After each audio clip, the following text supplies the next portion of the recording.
There's nothing quite as special as falling in love for the very first time. That bond was magical. I really never seen my sister be that comfortable with anybody else besides him. She would talk about him. You could tell that she loved him. But no love or person is perfect. We may love a person, but we see their imperfections, and most people can't help but try to fix them. She would say, well, at least if I help him, he'll be a better person and stuff, because he's a good-hearted person, Mama. She tried to save him by literally taking him up out of it. What happens when that person pushes back? No one likes to be told what to do, so sometimes there are feelings of anger and resentment, and those emotions can bubble over. And when that happens, there can be disastrous consequences for everyone involved. A lot of police still out here trying to figure out what happened. What we do know right now, 4 people were shot, 2 are dead. Their bodies are actually still out here as police work this scene. May 17th, 2012, Louisville, Kentucky. Louisville is a beautiful place to me. There's a lot of wonderful people, but at the same time, like many cities across the United States, it has its challenges. I think there's a lot of disparities in Louisville. We still have a very segregated city in the fact that the West End and the East End have very different demographics, and I think that impacts things. For many years, we have struggled with the violent crime issues here.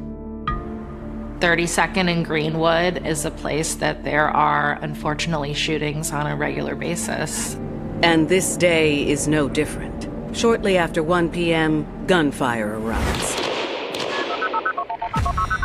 911, operator Johnson, what's your emergency? Location of the emergency. Someone's been shot. I'm in Louisville, Kentucky on 26th. Okay, is it a shooting, ma'am? Not breathing. Okay, ma'am.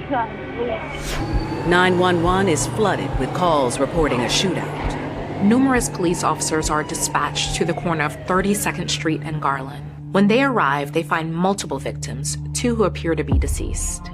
They really don't know who the victims are and what happened, so they set up a perimeter and begin the investigation. Police scanners are quickly filled with reports of the shooting, attracting the attention of reporters, including Jamie Weiss. I, on that day, was actually working on a different story. We weren't having much luck. So when the call came out on the scanners about a shooting, we were the crew that was assigned to go to that scene and find out what was going on.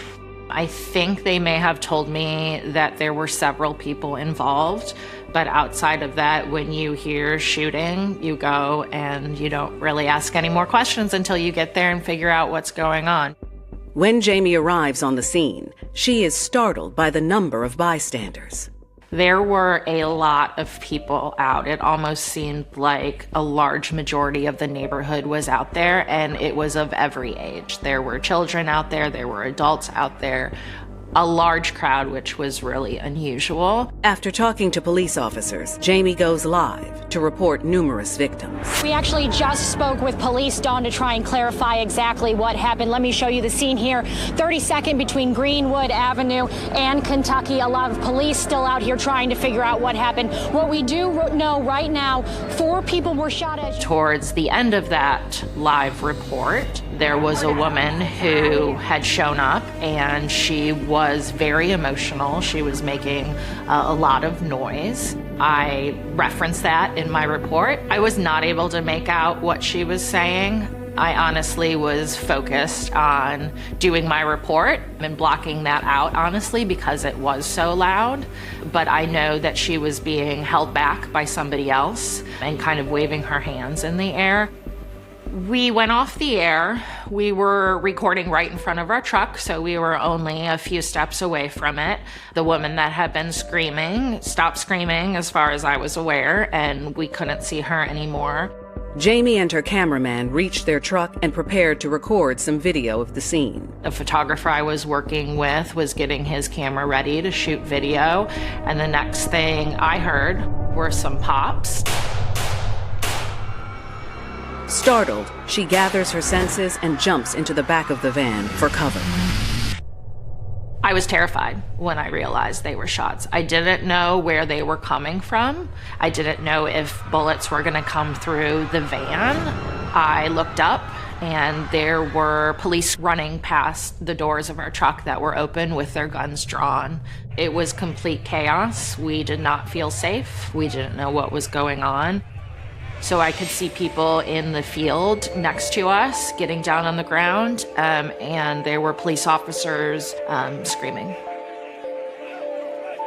Jamie quickly shifts back into reporter mode and chases down witnesses and police officers. She learns the shooting is connected to the woman who was screaming during her news report. It's just a horrific tragedy for the community. 6 people shot in one day. And police have no idea what in the world is going on. Who are the victims and why have they been shot? 2 shootings in the same Louisville neighborhood, less than 90 minutes apart, have police perplexed and residents stunned. Police are still processing one scene, trying to find out who the victims are and who shot who, when another shooting breaks out. And everyone is wondering, are the shootings connected?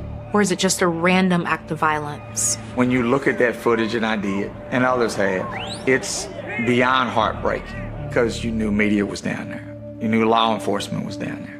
And it's the unthinkable that happened, to be quite frank with you, that you couldn't imagine that that could occur in that fashion.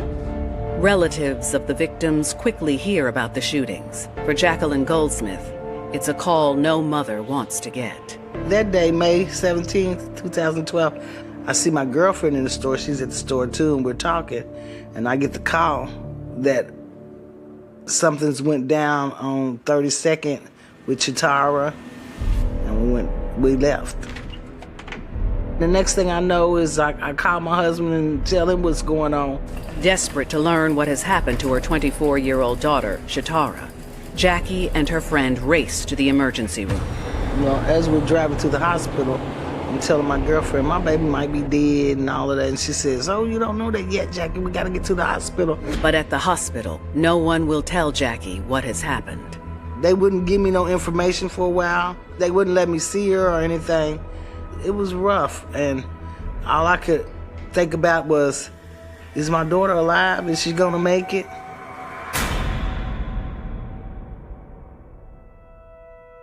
Chitara Goldsmith was born in 1994 in Dayton, Ohio, the youngest of Jacqueline Goldsmith's 3 children.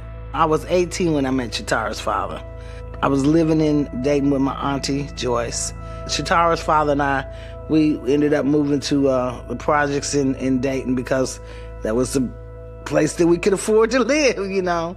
So after a few years, my husband got involved with a bunch of stuff that was going on out there, and so it wasn't a good environment for my children. So I left my husband and brought them back here to Louisville, Kentucky. Chitara's childhood was a happy one, and her church family played a central role. She used to love the church. And when she was a little girl, she used to sing in the choir and stuff. I think of things like that when she was really happy. When we was young, my sister used to be what they call a sunbeam. That's how she started out. She started out with a little bitty kid that was singing. Then she graduated to the choir. Any kind of program that could get us outside of the hood, my mother pushed us toward it. I was a single parent, and I was raising Chitara, Morris, and Christopher by myself. Being that I'm a nurse, I used to work 2nd and 3rd shift. And my roommate would stay at home and watch my kids. But, you know, you don't make a lot of money, so you have to live where you can afford to live. Like many residents of poor neighborhoods, Jackie's children had a front row seat to crime and violence. When my daughter Chitara and my son Morris were little, they were at home. They were looking out the window and they saw some terrible things which would affect anybody. So me and my sister, we were about 5 or 6 years old. She used to sit out and just watch them people. She used to watch them play dice. And there was an incident one night. I'm laying in the bed. My sister comes and I was asleep. She wakes me up. Brother, come here. I come to the window and she's like, somebody just got shot. So me and her sit in the window, and we literally looking out the window, peeping down, and I could see the guy laid out. I really think that impacted her very negatively. I think it like stifled her vision of the world, seeing somebody get taken so easily, and her being so young. It changes how you look at things. That was a very pivotal moment, because I think that's the moment where she changed, where her outlook on life, period, changed. Despite her early brushes with violence, Shatara was determined to make the most out of her life. Shatara attended Jefferson Community College. I think she was going for business administration. She had a job at Kroger's. She was in the bakery. In early 2012, Shatara began dating 22-year-old Craig Bland Jr. He was a nice little young man. She brought him to the house. He was very respectful and everything. The first time I met Craig, it was on Christmas. It was on a Christmas day, and my sister called us and stuff. She's telling us like, "Yeah, I'm bringing my boyfriend through, right?" So we like, "Man, who is this guy?" You know what I'm saying? He had a quiet demeanor, but I didn't feel any bad vibes from him. He was just chill. We ended up eating and chilling. Man, it was a good day. He was a good guy. Shatara told me that she liked him and she was trying to help Craig because, you know, he didn't have no mother and father. So that's what drew Shatara to Craig. Like many in the neighborhood, Craig had witnessed more than his share of violent crimes, including one incident when he was 15 years old.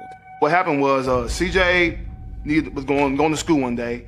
He called his cousin BG. BG was somebody from down in the hood. They pulled up to the shorties on 34th, around 34th Street in the West End, and he ended up getting shot. CJ witnessed who did it, and he was young at the time. He ended up having to go to court over it, and he ended up getting on the stand and telling on who the guy was. So of course, you know, that gets you labeled a snitch in the streets. Everybody turned against him. It messed him up, and it was really impactful for him, man. Changed dude's life, man. I think about that a lot. No one's gonna accept you doing things the right way.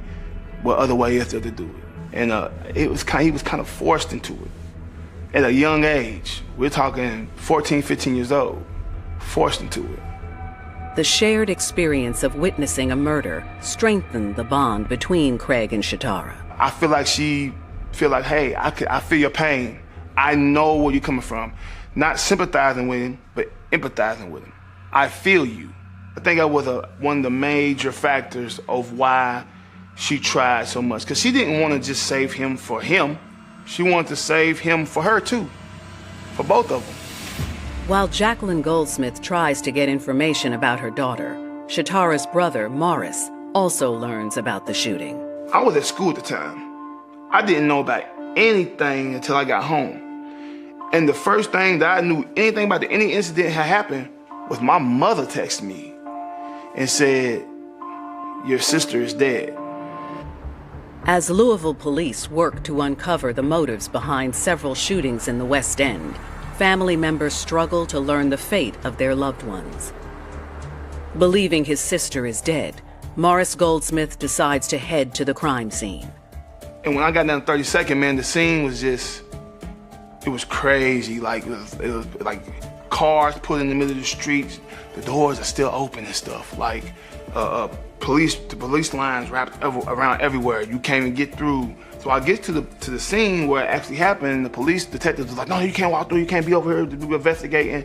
So I'm mad. As Morris walks back to the car, an officer follows.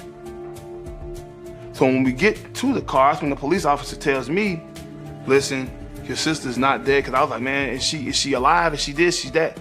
They said, "No, she's in critical condition, but she is alive. She's at the hospital." Morris races to the hospital and finds a scene that is equally chaotic. Morris asks to see his sister, Shatara. He's told she's in surgery and in critical condition. My brother's already up there. And when I say my brother was like breaking down, he was like breaking down so bad because this is his little sister. He breaking down so bad that he's just like crying, like on the floor, crying, hitting the floor, all that. And I had to get my brother and say, hey man, like, gain your composure. You know what I'm saying? We gotta stand up. Like, we gotta be here. We gotta be strong. You can feel all the tension in the air. And I was scared that Shatara might not make it. And I was upset that all these people had died. It's kind of hard to explain. It's like you're there, but you're not there. And I remember my stepmother saying, she's gonna be all right, Jackie. We're gonna pray for her. After several hours of nervous waiting, the Goldsmith family finally gets good news from the doctors. Shatara is out of surgery. It appears she'll make a full recovery. But their happiness is short-lived. Police inform them that Shatara was wounded after killing another woman. They said Shatara shot the girl, and that's why the police shot her. And I was like, but why would Shatara just do that? You know what I'm saying? And then I said, something's got to be wrong, because it's not something she would just do just to be doing. I said to myself, in order for her to do something like that, something had to really, really, really been wrong. By now, investigators at the scene speak to witnesses and identify the woman Shatara shot as 24-year-old Makiba Lee. Makiba was born in West Louisville and grew up in the Parkland neighborhood. She was a happy child and always smiling. She loved to read and play games with family and friends. After graduating from high school, Makiba began dating Tyson Mims. Tyson Mims had a bad reputation. Tyson had a long rap sheet of crimes, including drug possession, concealing a weapon, and witness tampering. At one point, he was arrested for murder, but the charges were dropped due to lack of evidence. If Makiba Lee really wanted to make something of her life, then Tyson Mims was the last person she wanted to be involved with. In late 2010, Makiba found out she was pregnant with Tyson's baby, and in 2011, she gave birth to their son. But fractures soon formed in their relationship. I think Makiba probably wanted Tyson to settle down a bit, maybe get a regular job and help raise their son. But not many bad boys want to do that. So Makiba decided to break things off for a while so she could focus on being a mom. Becoming a mother also helped Makiba refocus on her future and becoming a better provider. With the help of her family, she was preparing to enroll in Jefferson Community and Technical College to earn a degree in nursing.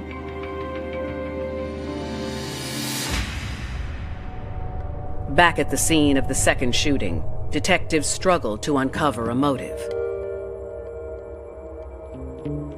Detectives go back to the hospital to interview Shatara, but she's not in any condition to answer questions. She suffered several serious gunshot wounds and lost a lot of blood. And as a result, she was heavily medicated by doctors and slept most of the time. So she was really of no help in the investigation. Investigators working the first shooting continue questioning witnesses and are finally able to identify the two male victims as Craig Bland Jr. and Tyson Mims. How did Craig and Tyson end up dead? And did their murders have something to do with Shatara shooting Makiba?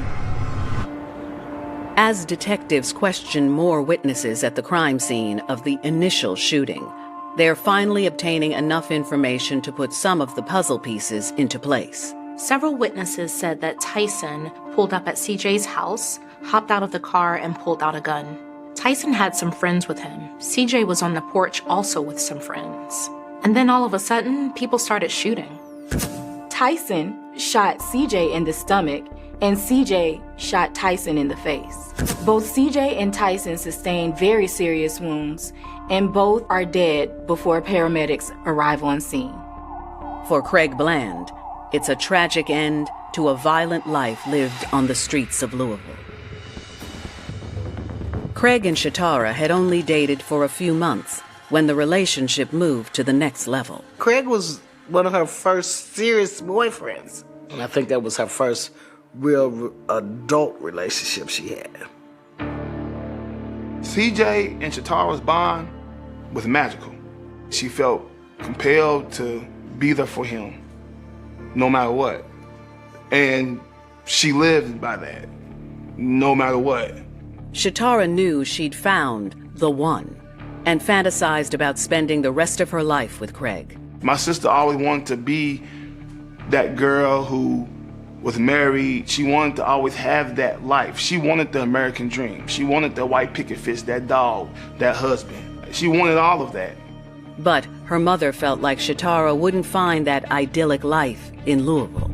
I remember telling Shatara one time that maybe she should go to Florida, where her aunties is, and finish school down there. Shatara was like, well, Mama, if I go down there, he might not want to go with me. And I told Shatara, if he loves you, he'll follow you. But the draw of the street was just too powerful for Craig.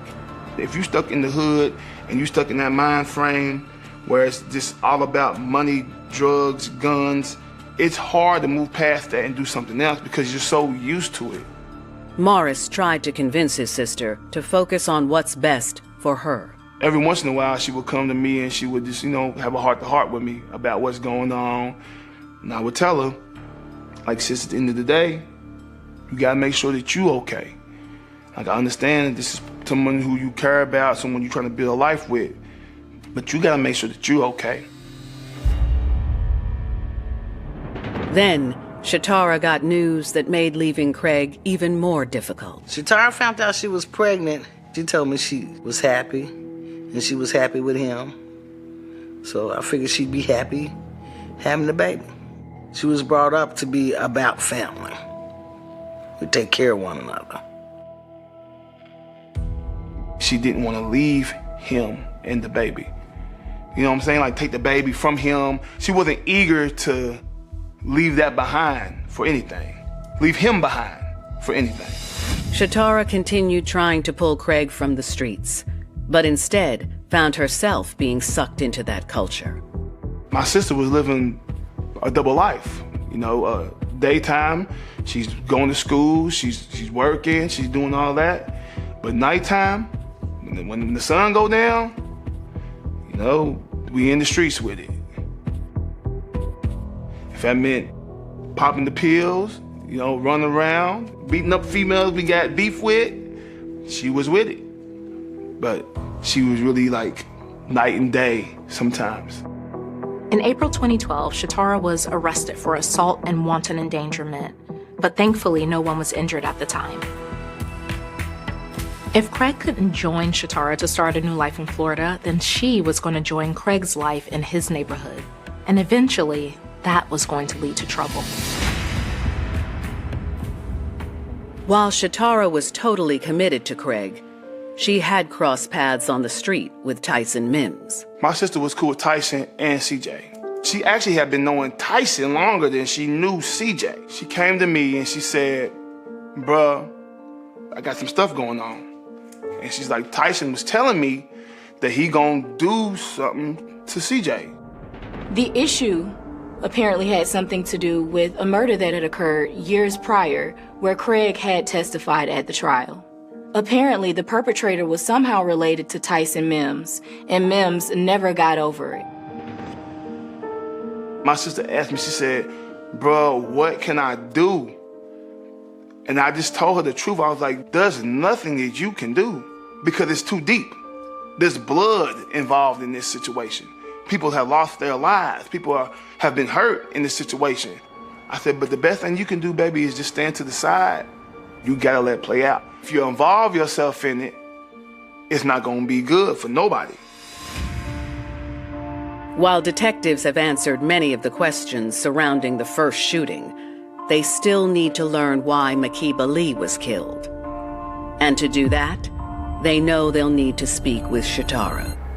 The shooting of a civilian by a police officer sparks an immediate internal investigation by the Louisville Police Department's Public Integrity Unit.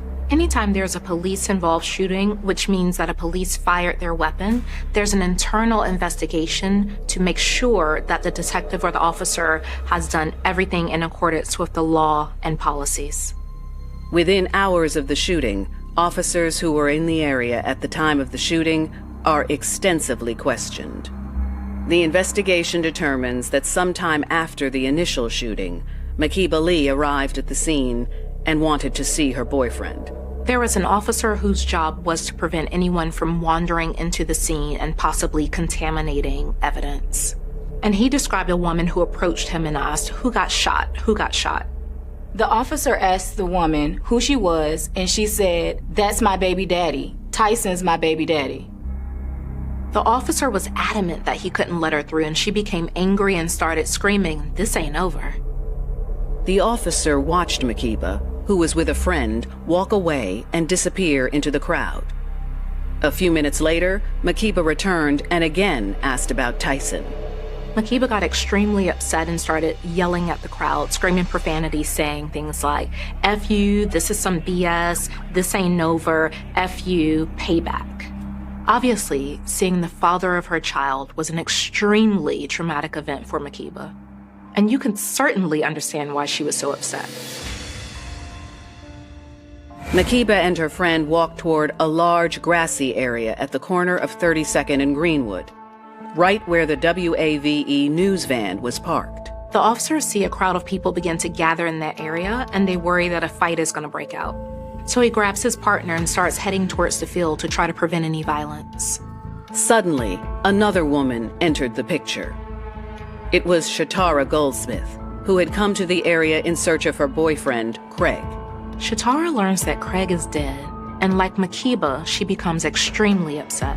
Makiba's screaming at the crowd that she wants payback or retribution, and Shatara likely feels the same way. Shatara had a license to carry a concealed weapon, so she always kept her gun on her. It is not completely clear if Shatara knows Makiba, but Makiba is making enough ruckus for Shatara to be able to tell that she is related to the guy that killed her boyfriend. As the officers approach the grassy area, one of the officers see Shatara hold a gun up in the air and point it at Makiba.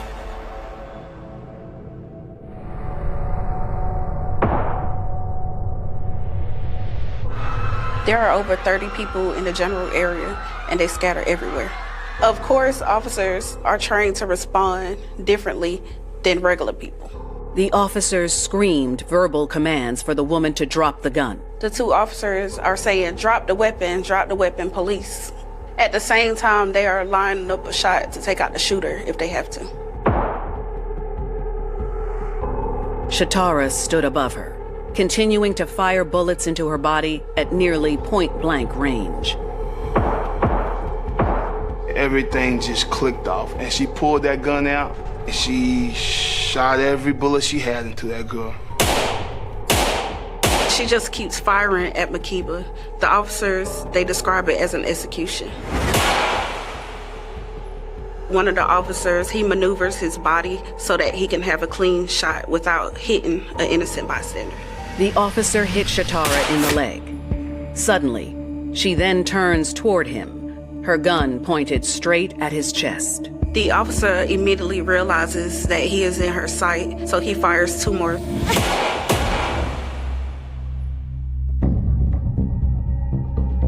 One officer tried to help Makiba, but she is shot multiple times and dies on the scene.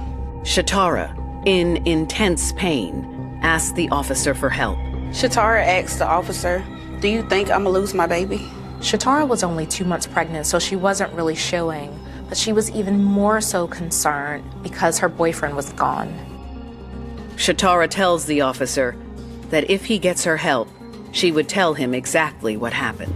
A few minutes later, the ambulance arrives and they put her on a gurney. But the officers, they are so busy that they don't have time to talk to her before she goes to the hospital.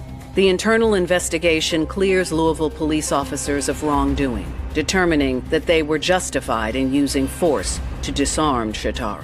So Shatara just murdered a woman in cold blood and was also a risk to many people nearby. So that was the account of the police officers. But the question is, will Shatara tell a different story?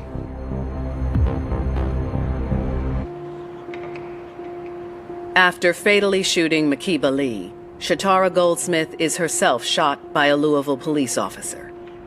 The day after the shooting, Shatara is questioned at the hospital by detectives. But she claims she doesn't remember anything about the shooting. She basically said that all she remembered was Craig being on the ground. And then she heard someone saying she would be next. And then the next thing she remembered was bullets hitting her. She absolutely could not remember anything involving the shooting of Makeba.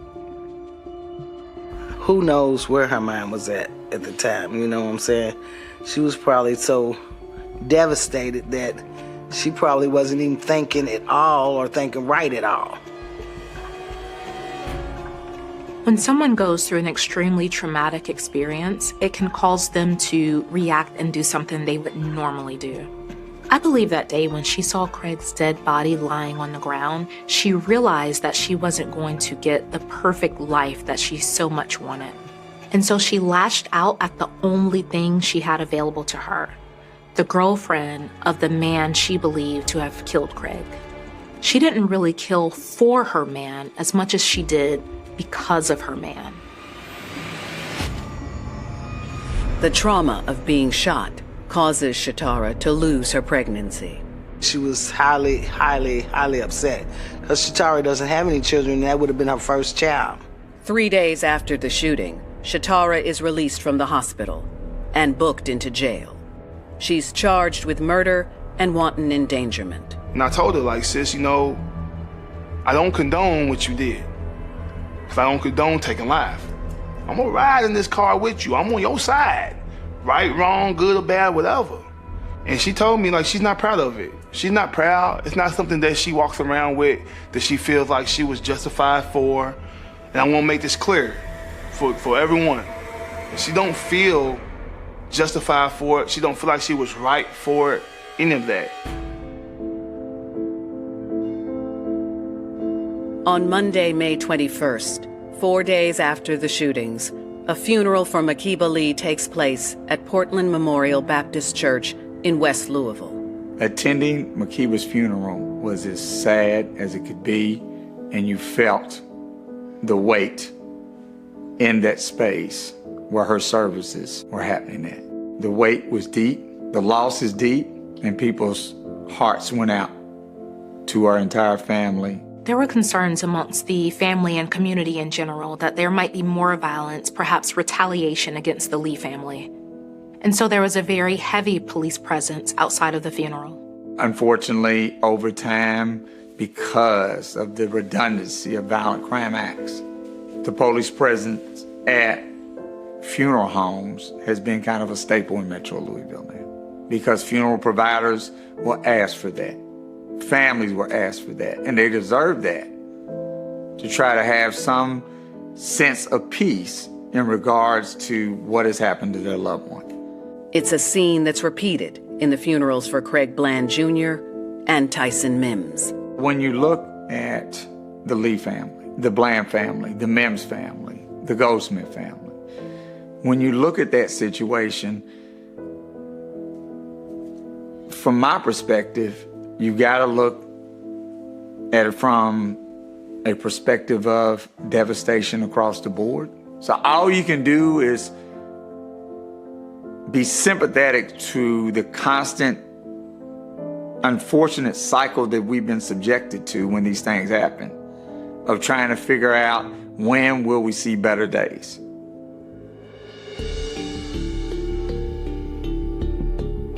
In March 2015, Shatara enters an Alford plea to the charges against her.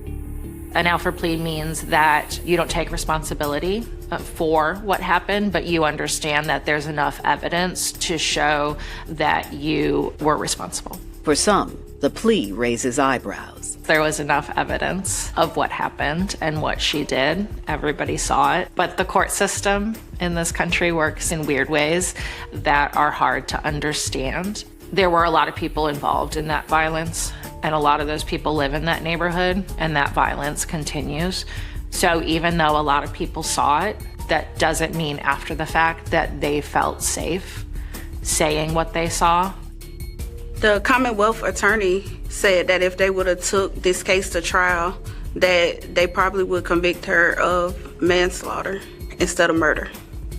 Shatara is sentenced to 25 years in prison, with the possibility of parole after 20. Makeba's mother, she was so frustrated about the light sentence for such a cold-blooded murder that she called it a slap on the wrist. I don't think Shatara got a slap on the wrist. I don't think she got a slap on the wrist at all. And I understand that once your child dies, that child is not coming back. But there are circumstances to everything. And I know that Shatara didn't do it purposely, that she snapped, that was something that she didn't mean to do.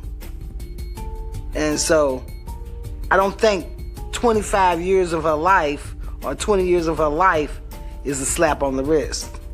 20 years is a whole lifetime for some folks. At the hearing, Shatara does take responsibility for her actions, while continuing to claim she doesn't really know why she killed Makiba Lee. Makiba's death was completely senseless. She didn't do anything wrong. The only thing she was doing was mourning the death of her man, so she had no reason to be killed by Shatara.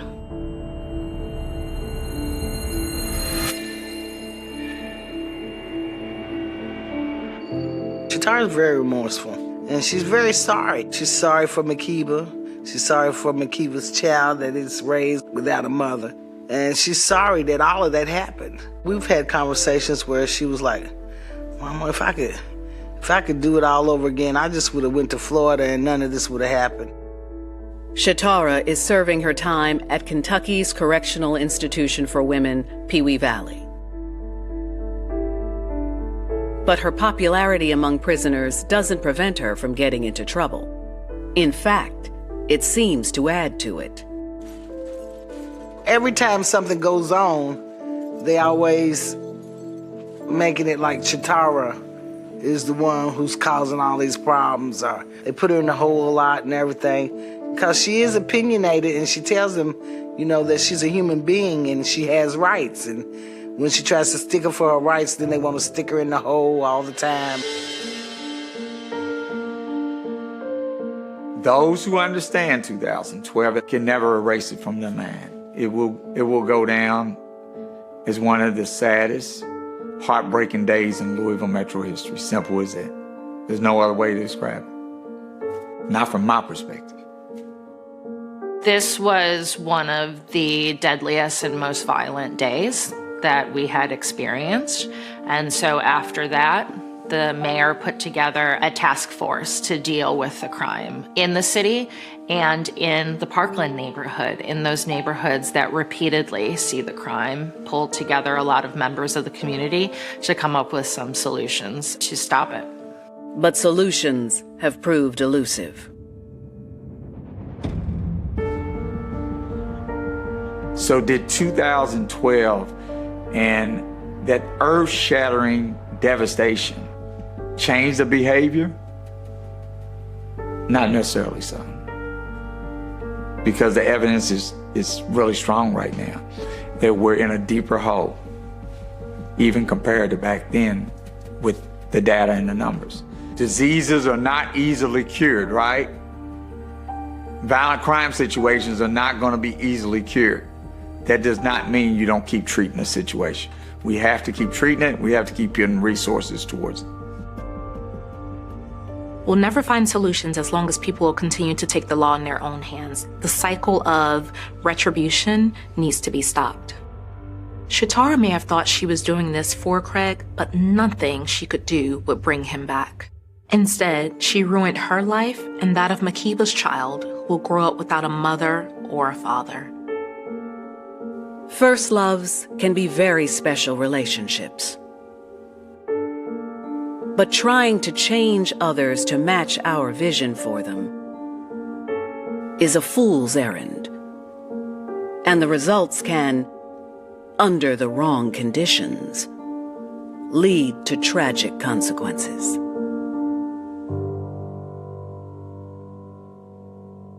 The Illinois prairie in the winter of 1989 is a landscape carved out of gray ice and unforgiving frost, a stretch of frozen fields where secrets are buried deep beneath the hardened earth. On a bitterly cold night that seemed to stretch into eternity, a quiet community in Illinois was violently ripped apart by an atrocity that defied comprehension, plunging a tight-knit family into a nightmare from which they would never truly awaken. This was not merely a crime. It was an execution of innocence, a calculated violation that left a trail of questions echoing through the empty cornfields for decades. As the biting wind howled across the darkened highways, a young life was extinguished in the shadows, leaving behind a chilling void that no amount of time could ever fill. The air itself seemed to freeze around the horrific discovery, preserving the terror of that night like a specimen trapped in amber, waiting for a reckoning that felt like it would never arrive. To step into the world of this unsolved horror is to enter a maze of fractured memories and suffocating silence. The victim, vibrant and full of unfulfilled promise, was caught in the crosshairs of a betrayal so profound it would eventually shatter the very concept of familial trust. In the immediate aftermath, the local authorities swarmed the crime scene, their breath pluming in the sub-zero air as they cataloged the brutal details. Yellow police tape fluttered violently against the skeletal branches of winter trees, cordoning off a theater of unimaginable pain. Neighbors peered through frost-covered windows, their hearts pounding with a newly minted fear. The small-town illusion of absolute safety evaporated overnight, replaced by the suffocating realization that the monster responsible for this unspeakable act did not come from the outside. He had walked among them, smiled beside them, and breathed the same crisp winter air. Yet, as the days bled into weeks, and the weeks dissolved into agonizing years, the investigation ground to a frustrating, grinding halt. The initial flurry of frantic door-to-door inquiries yielded no definitive answers, and the physical evidence collected at the scene, though meticulously bagged and tagged, remained mute witnesses to a tragedy that defied explanation. Detectives chased phantom leads across state lines, following whispers and rumors that ultimately led to dead ends. The trail went ice-cold, buried beneath layers of bureaucratic stagnation and the relentless march of time. For the grieving family, the lack of progress was a daily torture. They were forced to watch the world move on while they remained eternally trapped in that single, horrific night in 1989. The case file grew yellowed and dusty in the archives, seemingly destined to join the tragic roster of America's forgotten cold cases, an open wound refusing to scar over. For decades, the perpetrator walked free, harboring a dark secret beneath a mask of ordinary life, shielded by the belief that the passage of time was his ultimate accomplice. He played the part of the mourning relative, standing shoulder to shoulder with those he had betrayed, breathing a silent sigh of relief as the decades ticked away without an arrest. But while human memories fade and police departments shift priorities, science does not forget. In the quiet laboratories of a new era, microscopic fragments of biological evidence preserved from that freezing night began to speak a language that could no longer be silenced. Next-generation DNA sequencing and advanced genetic genealogy cut through the decades of deception like a razor-sharp blade, tracing the genetic signature straight back to the source. The technology had finally caught up with the killer, transforming invisible traces of touch into an inescapable cage of absolute accountability.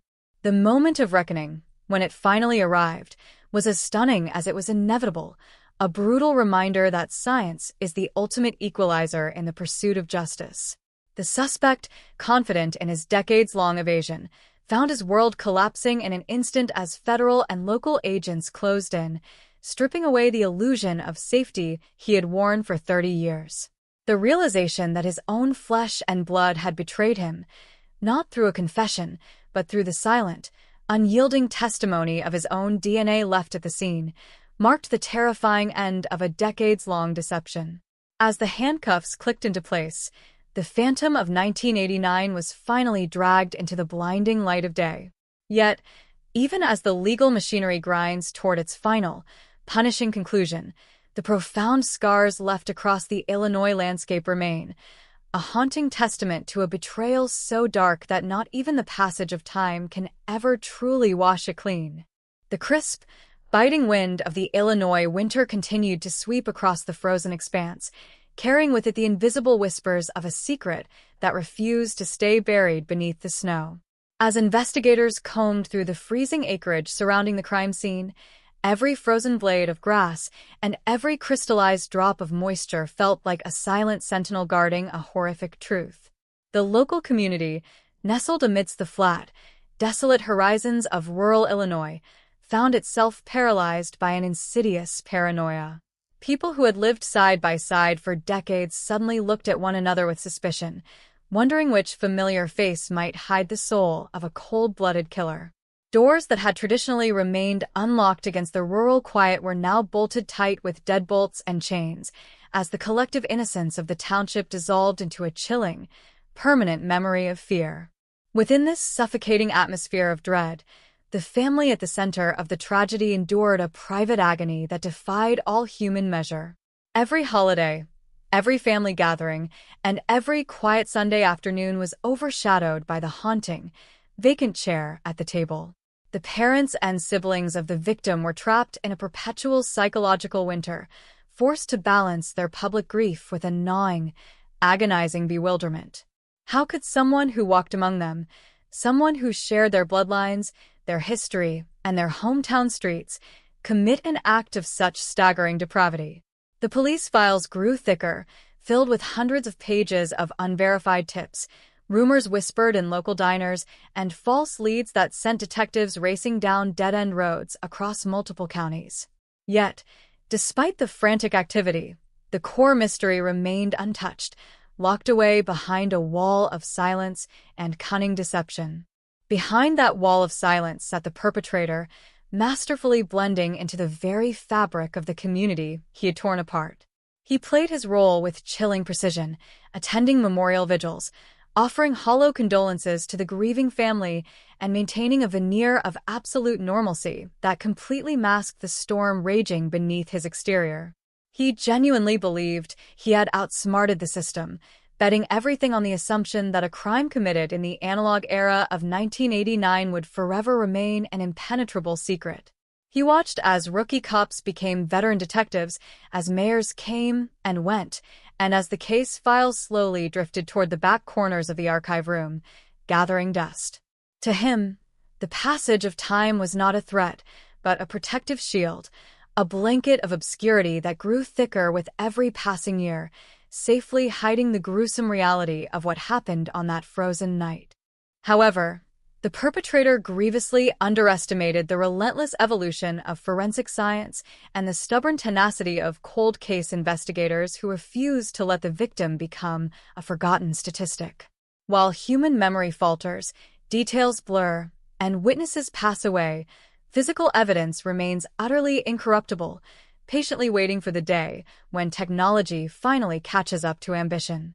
In state-of-the-art forensic laboratories miles away from the quiet Illinois fields, geneticists began unlocking the microscopic building blocks left behind at the crime scene.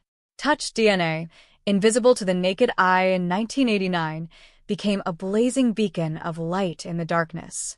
Through advanced amplification techniques and familial DNA databases, investigators began closing the net, turning abstract theories into concrete biological certainties. The trap was springing shut, built not on human testimony that could be manipulated or forgotten, but on the unyielding, mathematical precision of genetics. The realization that the net was tightening sent a quiet tremor through the investigation, setting the stage for an inevitable, dramatic collision between past deception and modern science. The brother, once sheltered by familial trust and the protective fog of an imperfect investigative era, found his carefully constructed illusion of safety disintegrating grain by microscopic grain. Every scientific test performed on the preserved evidence brought the authorities one step closer to unmasking the face behind the horror, transforming a 30-year-old mystery into an imminent reckoning. As the winter frost of another year began to settle over the Illinois plains, the stage was set for a revelation so shocking, so fundamentally unsettling, that it would permanently alter the understanding of betrayal, proving once and for all that secrets kept in the dark cannot withstand the dawn of scientific truth. The third movement of this chilling, cinematic exploration cuts deeper into the suffocating psychological landscape of a community forever altered by the shadows of 1989. As the initial panic of the crime subsided into a grim, daily reality, the township of rural Illinois settled into an eerie, unnatural quiet. The open fields that once represented peaceful isolation now felt like a sprawling perimeter of silent witnesses, guarding a secret so dark it seemed to poison the very air. In local diners and neighborhood storefronts, conversations lowered to guarded whispers whenever the unsolved murder was mentioned. Everyone knew someone connected to the family. Everyone had a theory, a rumor, or a private suspicion that they dared not voice aloud. The collective psyche of the town was fractured not just by the brutality of the act itself, but by the paralyzing uncertainty of knowing that a predator walked among them, unrecognized and unpunished. At the epicenter of this lingering dread was the fractured family, forced to navigate an agonizing existence suspended between profound grief and haunting, unanswered questions. Every milestone, every changing season, and every passing anniversary served as a painful reminder of the life that was abruptly stolen and the justice that remained out of reach. The parents, aging under the crushing weight of their unresolved sorrow, clung desperately to the hope that the truth would eventually surface, even as the decades slipped silently through their fingers. Behind closed doors, suspicion began to cast its insidious shadow across family dynamics, subtle and toxic. When a crime occurs within the intimate orbit of a victim's life, the circle of potential suspects inevitably narrows inward, turning family gatherings into silent battlegrounds of unspoken doubts and wary glances. Yet, despite the underlying tension, the terrifying possibility of betrayal from within was a reality so monstrous that the conscious mind instinctively rejected it, choosing instead to lean on the comforting illusion of familial loyalty. Meanwhile, the perpetrator walked this very tightrope of suspicion with a chilling, calculated composure. He moved through the community like a ghost wearing a familiar mask, perfecting the art of ordinary existence while carrying the dead weight of an unconfessed atrocity. He learned to control his reactions, to suppress the cold sweat of panic whenever police cruisers rolled past his home, and to offer the exact measure of grief expected from a mourning relative. To maintain this elaborate charade for over 30 years required a psychological armor of terrifying thickness, a total detachment from empathy, and a pathological reliance on the belief that time had successfully erased his footprints. He watched the seasons change, watched the original investigators retire or pass away, and watched the physical case files yellow with age, convincing himself that he had beaten the system, that the grave was permanently locked, and that his secret was safe beneath the frozen Illinois soil. Yet, unseen by the killer, the wheels of technological progress were turning with relentless, unstoppable precision, preparing an awakening he could never have anticipated. Far from the dusty filing cabinets of the local sheriff's department, the scientific world was undergoing a quiet revolution that would ultimately dismantle the sanctuary of elapsed time. Forensic laboratories were no longer limited by the crude chemical tests and blunt instruments of 1989. They were now equipped with hypersensitive biological decoding tools capable of extracting entire universes of data from microscopic, degraded traces of evidence. Every skin cell left behind during a desperate struggle, every faint molecular signature preserved on clothing or ligatures, was transformed from a dead-end clue into a speaking witness. The forensic community realized that the passage of time was no longer an advantage for the wicked. Rather, it was a countdown to the moment when science would finally bridge the gap between an unsolved past and an inescapable present. As the narrative edges closer to this inevitable scientific collision, the atmosphere grows thick with the palpable tension of impending exposure. The investigators working tirelessly behind the scenes were no longer chasing ghosts or relying on flawed human memories. They were following an unassailable molecular trail forged by the perpetrator's own body. Every month that passed brought the advanced testing closer to its definitive conclusion, narrowing the geographic and genetic net around the killer with mathematical ruthlessness. The stage was set for a dramatic, earth-shattering revelation that would shatter the decades of silence, proving to the community, the grieving family, and the arrogant perpetrator alike that the truth cannot be buried forever, not by time, not by deception, and certainly not by the false security of an analog past. The fourth movement of this chilling, cinematic exploration cuts deeper into the suffocating psychological landscape of a community forever altered by the shadows of 1989. As the initial panic of the crime subsided into a grim, daily reality, the township of rural Illinois settled into an eerie, unnatural quiet. The open fields that once represented peaceful isolation now felt like a sprawling perimeter of silent witnesses, guarding a secret so dark it seemed to poison the very air. In local diners and neighborhood storefronts, conversations lowered to guarded whispers whenever the unsolved murder was mentioned. Everyone knew someone connected to the family. Everyone had a theory, a rumor, or a private suspicion that they dared not voice aloud.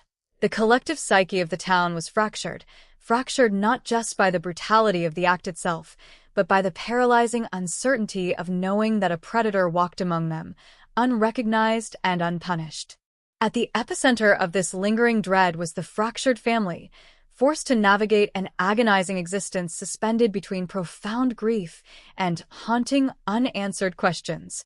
Every milestone, every changing season, and every passing anniversary served as a painful reminder of the life that was abruptly stolen and the justice that remained out of reach. The parents, aging under the crushing weight of their unresolved sorrow, clung desperately to the hope that the truth would eventually surface, even as the decades slipped silently through their fingers. Behind closed doors, suspicion began to cast its insidious shadow across family dynamics, subtle and toxic. When a crime occurs within the intimate orbit of a victim's life, the circle of potential suspects inevitably narrows inward, turning family gatherings into silent battlegrounds of unspoken doubts and wary glances. Yet, despite the underlying tension, the terrifying possibility of betrayal from within was a reality so monstrous that the conscious mind instinctively rejected it, choosing instead to lean on the comforting illusion of familial loyalty. Meanwhile, the perpetrator walked this very tightrope of suspicion with a chilling, calculated composure. He moved through the community like a ghost wearing a familiar mask, perfecting the art of ordinary existence while carrying the dead weight of an unconfessed atrocity. He learned to control his reactions, to suppress the cold sweat of panic whenever police cruisers rolled past his home, and to offer the exact measure of grief expected from a mourning relative. To maintain this elaborate charade for over 30 years required a psychological armor of terrifying thickness, a total detachment from empathy, and a pathological reliance on the belief that time had successfully erased his footprints. He watched the seasons change, watched the original investigators retire or pass away, and watched the physical case files yellow with age, convincing himself that he had beaten the system, that the grave was permanently locked, and that his secret was safe beneath the frozen Illinois soil. Yet, unseen by the killer, the wheels of technological progress were turning with relentless, unstoppable precision, preparing an awakening he could never have anticipated. Far from the dusty filing cabinets of the local sheriff's department, the scientific world was undergoing a quiet revolution that would ultimately dismantle the sanctuary of elapsed time. Forensic laboratories were no longer limited by the crude chemical tests and blunt instruments of 1989. They were now equipped with hypersensitive biological decoding tools capable of extracting entire universes of data from microscopic, degraded traces of evidence. Every skin cell left behind during a desperate struggle, every faint molecular signature preserved on clothing or ligatures, was transformed from a dead-end clue into a speaking witness. The forensic community realized that the passage of time was no longer an advantage for the wicked. Rather, it was a countdown to the moment when science would finally bridge the gap between an unsolved past and an inescapable present. As the narrative edges closer to this inevitable scientific collision, the atmosphere grows thick with the palpable tension of impending exposure. The investigators working tirelessly behind the scenes were no longer chasing ghosts or relying on flawed human memories. They were following an unassailable molecular trail forged by the perpetrator's own body. Every month that passed brought the advanced testing closer to its definitive conclusion, narrowing the geographic and genetic net around the killer with mathematical ruthlessness. The stage was set for a dramatic, earth-shattering revelation that would shatter the decades of silence, proving to the community, the grieving family, and the arrogant perpetrator alike that the truth cannot be buried forever, not by time, not by deception, and certainly not by the false security of an analog past. The fifth movement of this sweeping, cinematic chronicle plunges directly into the heart of the meticulous, unyielding scientific crusade that ultimately dismantled 3 decades of carefully constructed deception.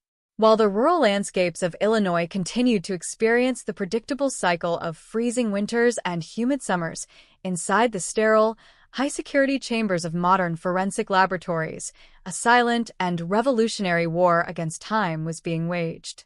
Investigators and geneticists understood that traditional police work had taken the case as far as humanly possible. The trail had gone ice-cold in the early 90s, leaving behind only physical relics stored in cardboard evidence boxes. To pierce the veil of 30 years of absolute silence, they had to abandon conventional investigative tactics and surrender entirely to the unsparing, mathematical precision of advanced biological profiling. Every single item recovered from a 1989 crime scene, each thread of fabric, each piece of binding material, and every microscopic surface that might have absorbed the hurried touch of a desperate killer, was subjected to a level of microscopic scrutiny that the original investigators of the late 20th century could only have imagined in science fiction. The process of extracting usable genetic material from decades-old, degraded evidence is a delicate, nerve-wracking tightrope walk between history and destruction. In 1989, DNA testing was in its absolute infancy, requiring relatively large, visible biological samples like wet blood or distinct fluid stains to produce a usable profile. A small, dry trace left behind during a violent struggle was frequently useless, destined to sit unidentified in the fibers of clothing. However, by the time modern cold case units reopened the ledger, forensic technology had crossed an astonishing threshold. Laboratories were now capable of isolating single, microscopic skin cells, touch DNA deposited by the frantic friction of fingertips grappling for control. Technicians handled the historical evidence with hypersensitive protocols, wearing full-body cleanroom gear to prevent any modern contamination, fully aware that they were working with the single remaining thread connecting the living present to a long-dead victim. As the chemical extraction protocols began to run their course, the invisible barriers that had protected the perpetrator for over 30 years began to dissolve, grain by microscopic grain, under the relentless gaze of advanced molecular analyzers. Parallel to the physical extraction in the laboratory, a sophisticated digital dragnet was being cast across commercial genetic genealogy databases and law enforcement familial DNA trees. When the profile was successfully generated from the touch DNA, it did not immediately yield a direct, matching name in the FBI's CODIS database. Instead, it offered something far more profound, a genetic blueprint pointing toward familial lines. This was the moment where the case shifted from a standard police investigation into a complex genealogical maze.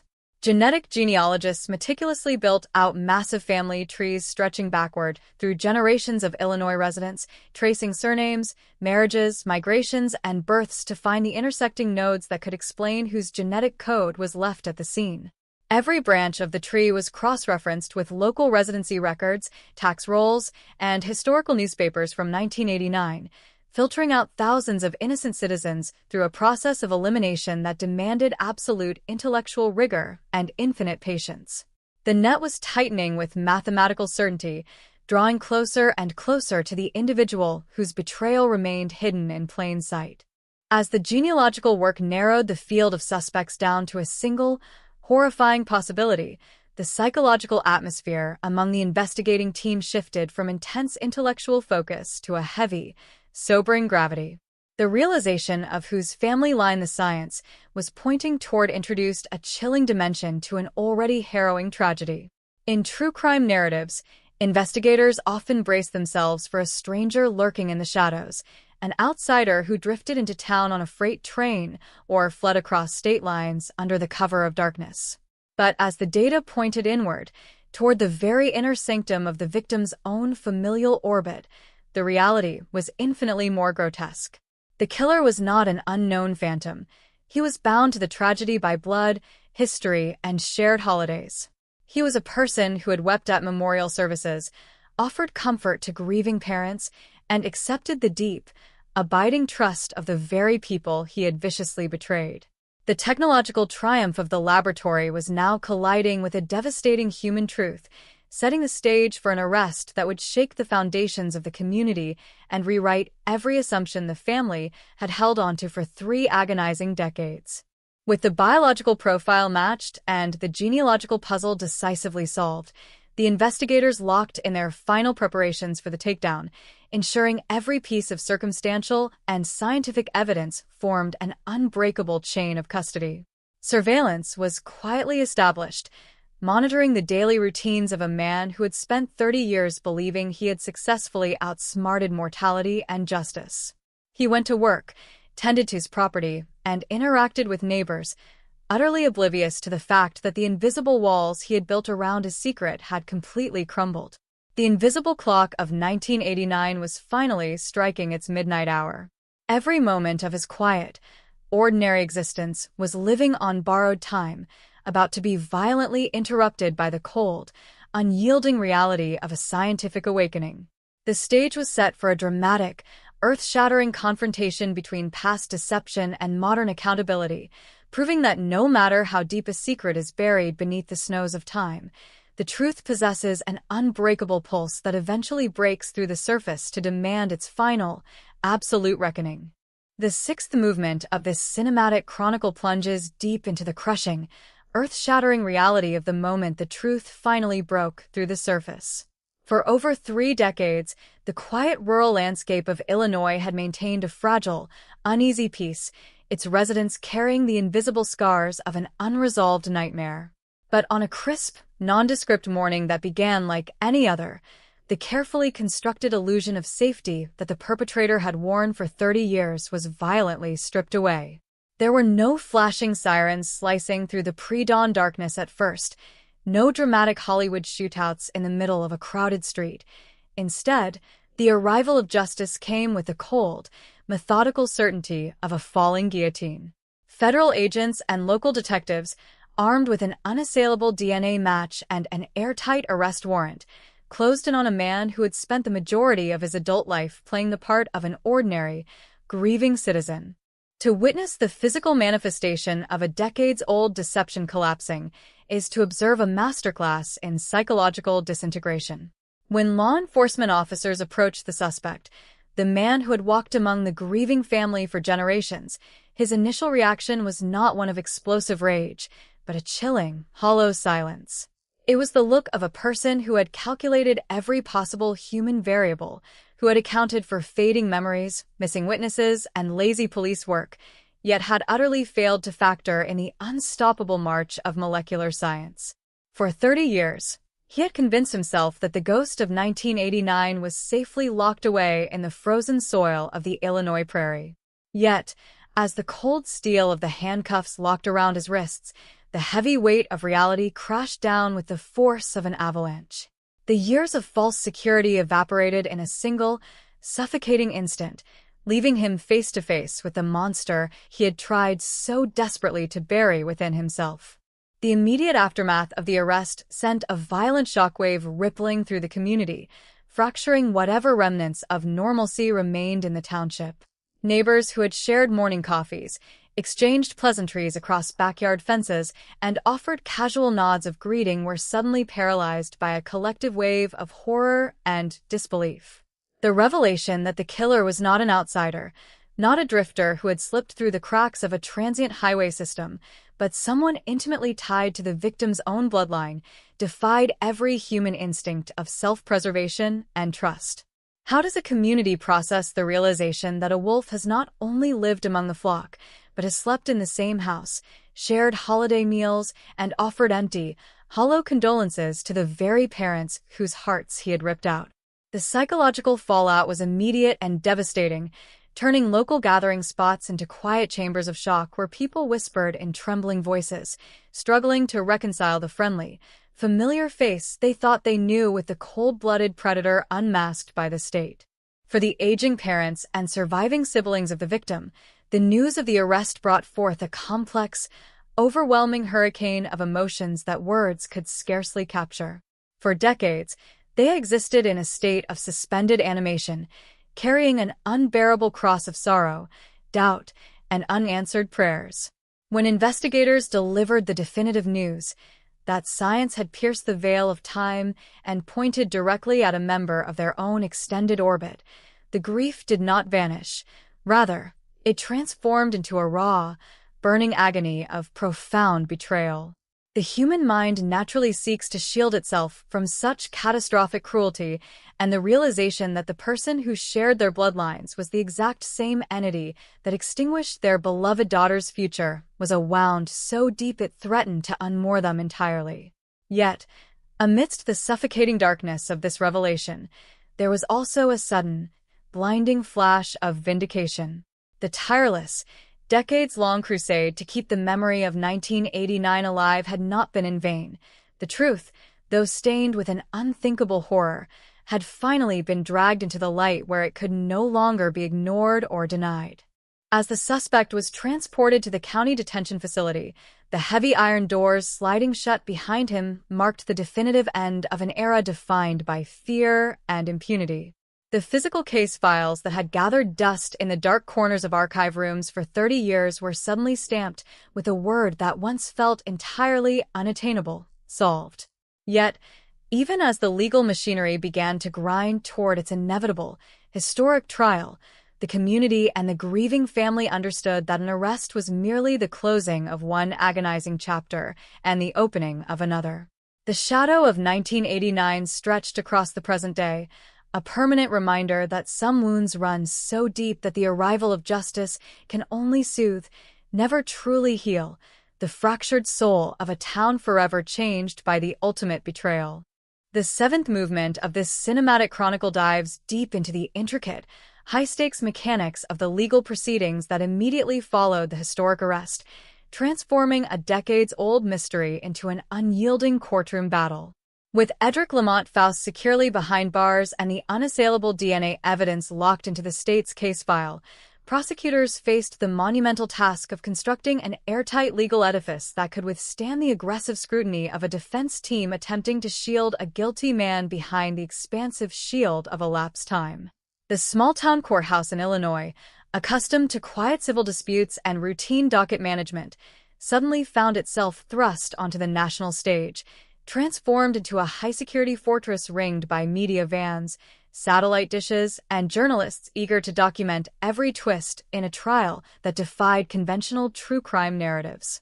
Inside the oak-paneled chambers, the atmosphere was thick with tension, vibrating with the silent ghosts of 1989 as attorneys prepared to cross the legal frontier where historical forensics would meet modern advocacy. The prosecution's opening strategy was a masterclass in narrative precision, designed to bridge the vast chronological chasm between the cold, brutal realities of the original crime scene and the dazzling technological breakthroughs that finally unmasked the perpetrator. Lead prosecutors understood that jurors, overwhelmed by the emotional weight of a 30-year-old tragedy, needed a clear, logical, and scientifically sound roadmap to comprehend how touched DNA and genetic genealogy could reach across decades to point directly at the defendant. They walked the jury through the meticulous chain of custody, demonstrating how veteran detectives had carefully preserved physical evidence packages in the 1990s, storing them with a quiet faith that future generations of scientists would possess the tools they lacked. By pairing this historical preservation with expert testimony from leading geneticists, the state illuminated the courtroom with the cold, undeniable light of science, effectively stripping away the defense's ability to sow reasonable doubt through fading memories and lost witness testimonies. Facing this overwhelming wall of biological and circumstantial certainty, the defense team was forced onto a precarious and desperate footing. Unable to dispute the rigorous science or explain away the microscopic genetic markers left directly at the scene, defense attorneys leaned heavily on traditional procedural challenges and attacks on the integrity of historical evidence handling. They argued exhaustively over decades-old protocols, cross-examined retired police officers about missing paperwork from the winter of 1989, and attempted to frame the state's reliance on genetic genealogy as an untested, speculative intrusion into genetic privacy. Yet, each procedural objection was systematically dismantled by the prosecution's unyielding adherence to legal precedent and transparent forensic auditing. The courtroom spectators watched in spellbound silence as the illusion of the defense's argument evaporated under cross-examination, exposing the stark reality that no amount of legal maneuvering could rewrite the genetic code etched into the physical evidence by the killer's own hands. As the trial progressed day by grueling day, the psychological toll inside the courtroom grew palpable, heavily impacting both the observers and the surviving members of the victim's family who sat on the front benches, holding fast to one another for emotional survival. Every piece of physical evidence presented, from the weathered threads of clothing to the blown-up microscopic diagrams of DNA peaks, served as a visceral reminder of the terror that had visited their household decades ago. They were forced to endure the agonizing process of reliving the nightmare, listening to medical examiners detail the mechanics of the crime and watching the man they had trusted as a relative sit just feet away, maintaining a cold, expressionless facade that betrayed no hint of remorse or humanity. Yet, within that heavy, suffocating atmosphere of shared grief, there was also a profound sense of vindication. Every witness who took the stand, every document entered into evidence, and every scientific chart projected onto the courtroom wall represented another nail in the coffin of deception, bringing the family closer to the absolute justice they had spent a lifetime praying for. The seventh movement concludes on the precipice of closing arguments, with the fate of the trial hanging in a delicate, electric balance between past darkness and final accountability. The courtroom stood poised at the culmination of a multi-decade journey, a testament to the fact that while time can bury physical locations and dull human recollection, it cannot erase the fundamental truth written in human biology. As the judge rapped his gavel to recess for the evening, the air outside the courthouse crackled with anticipation, knowing that the following dawn would bring the final showdown, a moment where a jury of ordinary citizens would step forward to pronounce judgment on an extraordinary betrayal, sealing the legacy of 1989 in the permanent history of American jurisprudence. The eighth movement of this sprawling, cinematic chronicle opens on the final, charged morning of the trial, where the atmosphere inside the Athens courtroom is thick with an electric, almost suffocating tension. The gallery is packed to absolute capacity, filled with journalists, local residents, and the surviving members of the family whose lives were fractured on a freezing January night in 1989. For weeks, the courtroom has functioned as a time machine, dragging decades-old trauma, dusty police logs, and state-of-the-art forensic science into the glaring light of day. Now, as the final day of arguments commences, every person in the room understands that they are standing at the threshold of history.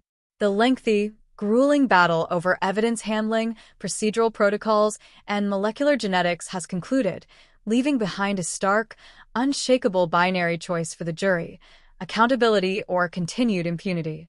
The lead prosecutor steps up to the podium for the closing arguments, delivering an address that will be remembered as a masterclass in narrative orchestration and persuasive force. Eschewing dry legal jargon in favor of visceral, gripping clarity, the prosecutor paints a vivid canvas of that fateful night in 1989, contrasting the terrifying final moments of the young victim's life with the cold, calculating survival of a killer who thought he had outsmarted time itself. He walks the jury through the physical evidence, piece by piece, illuminating how the microscopic touch DNA left behind during a desperate struggle acted as an immutable fingerprint stretching across 30 years.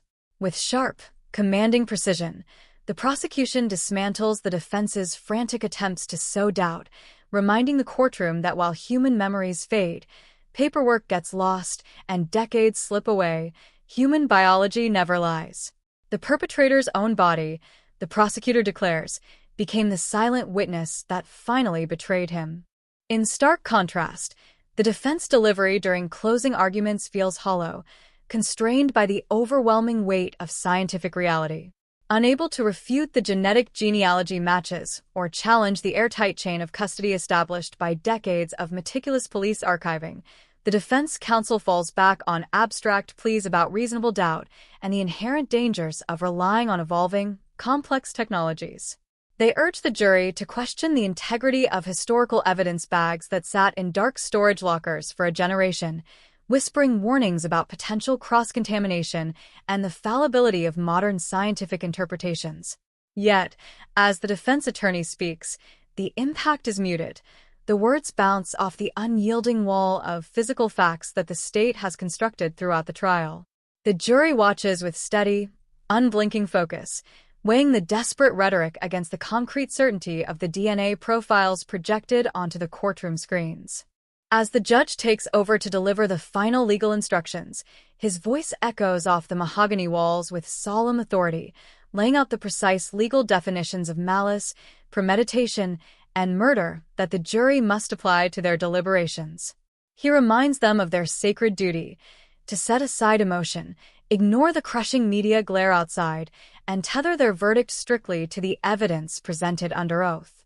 With a firm rap of his gavel, the case is officially handed over to the 12 citizens of the jury box, who stand and file out of the courtroom toward the sequestered quiet of the deliberation room. The heavy iron door clicks shut behind them, sealing off the outside world and plunging the trial into its final, most nerve-wracking phase. Outside in the hallway, the family gathers in a tight, protective huddle, holding hands in silent prayer, carrying the accumulated weight of over 30 years of waiting, hoping, and fighting for a glimpse of closure. Hours pass in a state of agonizing, suspended animation as the afternoon sun casts long shadows across the courthouse lawn. Rumors ripple through the media throngs gathered on the steps, while inside, the quiet tension remains absolute. Every tick of the clock amplifies the magnitude of the moment, serving as a reminder of the decades that have already bled away into the past. The deliberation room door remains firmly shut, housing a debate that will cement the legacy of a small-town tragedy in the annals of American jurisprudence. As the daylight begins to wane, a sudden, sharp buzz from the jury room signals that a unanimous decision has been reached, sending a collective, audible gasp through the crowded hallway and setting the stage for the dramatic, earth-shattering denouement of a 3-decade-old nightmare. The ninth movement of this sweeping, cinematic chronicle opens in the heavy, breathless silence of the courtroom as the jury files slowly back into the chamber, their expressions grim, measured, and unreadable. The weight of 33 years of unanswered grief, institutional frustration, and hidden terror hangs suspended in the air, pressing down upon every soul present in the room. The family of the victim sits shoulder to shoulder on the front bench, their hands tightly interlocked, their breathing shallow as they stare fixedly at the 12 citizens who now hold the definitive ledger of their lives.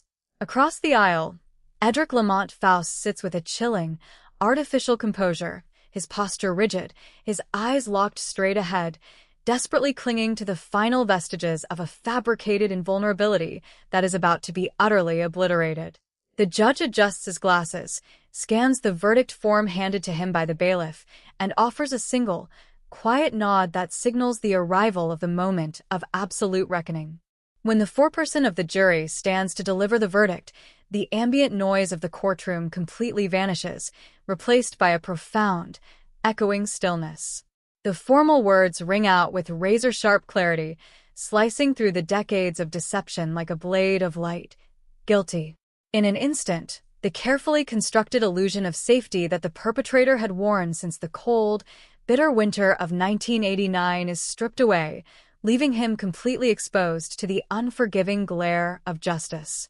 A collective, audible gasp ripples through the gallery, followed immediately by the raw, choked sound of a mother and siblings weeping, not tears of fresh sorrow, but the profound, overwhelming release of a burden too heavy to carry, lifted at last after more than 3 decades of agonizing endurance. The handcuffs are produced with cold, methodical efficiency, and as the steel clicks shut around the wrists of the guilty man, the phantom of the past is finally bound by the unyielding chains of the present. Yet, the emotional apex of this ninth movement transcends the mere reading of a legal verdict. It manifests in the profound psychological transformation experienced by the community and the grieving family as the full magnitude of the closure sets in. For over 30 years, the narrative of the crime had been dominated by the horror of the unknown, by the paralyzing uncertainty of a ghost walking freely through the streets, sharing mundane pleasantries with the very people whose world he had shattered. With the unmasking of Edric Lamont Faust, the mystery is violently replaced by a sobering, sickening reality. The monster was never a stranger in the dark, but a familiar face cloaked in the safe disguise of familial and social proximity.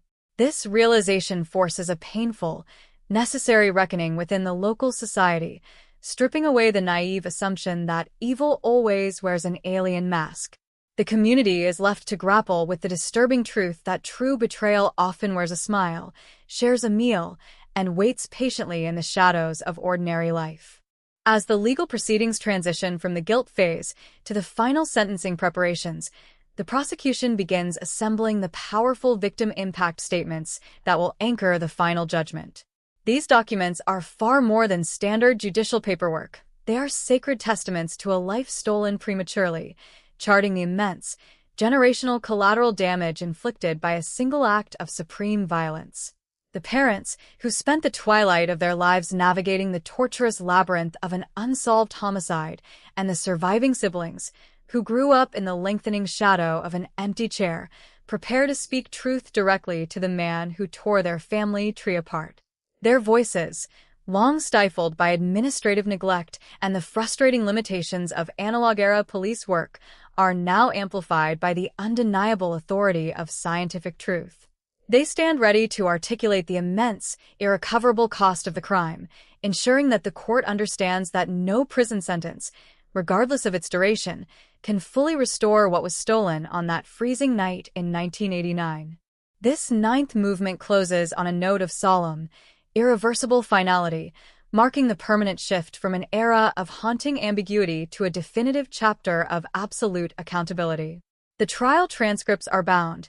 The physical evidence is securely archived under modern, high-security protocols, and the convicted killer sits in a maximum security holding facility, stripped of his freedom and his carefully guarded anonymity. The dark cloud that hovered over the Illinois landscape for over 3 decades has finally broken, yielding not to a gentle dawn, but to the harsh, brilliant light of unvarnished truth. As the courthouse doors finally swing shut on another grueling day of legal history, the stage is set for the ultimate sentencing hearing, the final, closing word in a masterclass of human resilience, scientific triumph, and the eternal pursuit of justice against the encroaching tide of time. The 10th movement of this sweeping, cinematic chronicle opens on the dawn of sentencing day, a morning defined by an overcast sky that seems to hang heavy and low over the state of Illinois, mirroring the solemn weight of a court preparing to deliver its ultimate decree. Inside the oak-paneled courtroom, the silence is so dense it feels tangible, filled with the collective breath of a family, a community, and a legal system that have waited 33 agonizing years for this single, definitive moment. The room is packed to its absolute capacity, yet there is no restless shifting or nervous hush chatter in the gallery. Everyone present recognizes that they are standing at the threshold of a profound moral finish line, a place where the abstract concept of legal guilt transitions into the harsh, physical reality of permanent punishment. The air carries the sharp scent of polished wood, cold steel, and the unspoken tension of decades of repressed trauma coming to a definitive, unavoidable head. Sitting at the defense table, stripped of his civilian attire and clad in the high-visibility orange jumpsuit of the State Department of Corrections, Edric Lamont Faust presents a stark, diminished image compared to the arrogant figure who walked free for over 3 decades. Heavy iron shackles bind his wrists and ankles, clinking with a sharp, metallic ring against the hard floor with every minor movement he makes.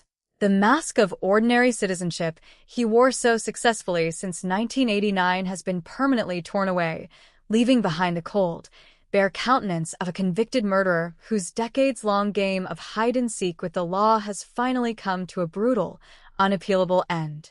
He does not look at the gallery behind him, nor does he make eye contact with the prosecutors sitting across the room.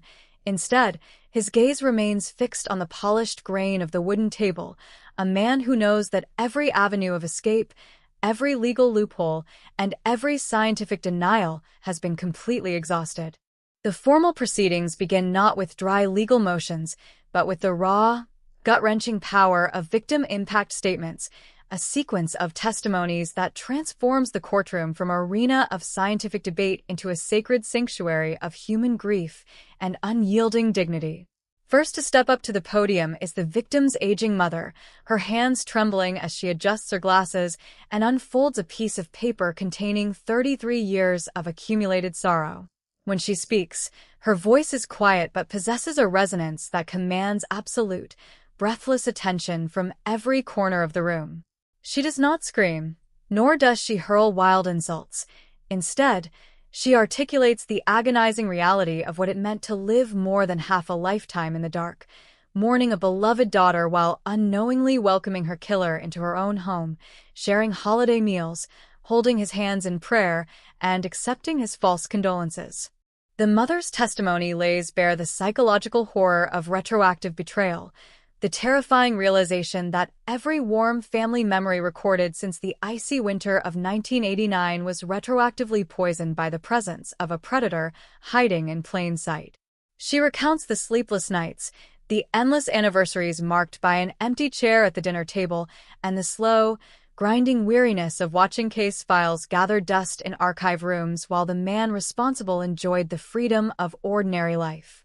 As she looks directly across the well of the court toward the convicted man, her words carry the weight of a moral indictment that no legal brief could ever capture, telling him that while he stole her daughter's physical future, he failed to destroy the eternal light of her memory or the unbreakable resolve of the family he sought to break. Following the mother, the victim's surviving siblings take the stand one by one, their testimonies offering a devastating window into the generational trauma inflicted by a single act of extreme violence. They describe growing up under the lingering shadow of an unsolved horror, watching their parents age prematurely under the crushing weight of unresolved grief, and living with a quiet, pervasive fear that the world was fundamentally unsafe. They speak directly to the horrifying mechanics of brotherly betrayal, addressing the sickness of a man who could commit an atrocity against his own blood and then seamlessly reintegrate into the family dynamic as if nothing had occurred. Their statements are laced with a sharp, articulate fury, not a chaotic anger, but a controlled, righteous indignation that demands the court impose the absolute maximum penalty allowed by law, ensuring that the man who stole a life is never permitted to draw a breath of free air again. As the family finishes their statements, leaving an emotionally shattered gallery wiping away silent tears, the lead prosecutor steps forward to deliver the state's final sentencing recommendation to the bench.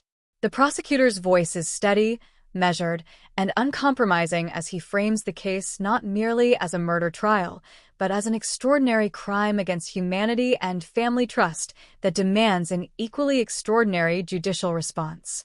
He reminds the court of the calculated cruelty of 1989, the violent struggle in the freezing apartment, the deliberate attempts to conceal evidence, and the cold, sociopathic composure required to maintain a lie for over 12,000 consecutive days. He emphasizes that while modern science provided the key to unlocking the truth, the sentencing must serve as a definitive statement on behalf of a society that refuses to let time diminish the moral gravity of murder. When the judge finally rises to speak, the courtroom drops into a state of absolute, suspended silence.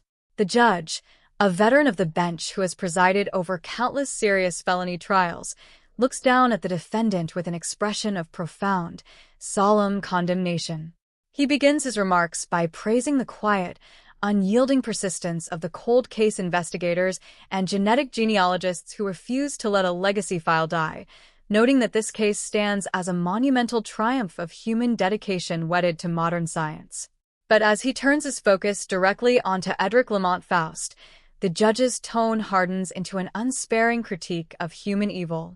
He speaks of the profound cowardice inherent in hiding behind the passage of years, dismantling any lingering delusion the defendant might hold that his age or the decades of elapsed time warrant any degree of judicial leniency or mercy.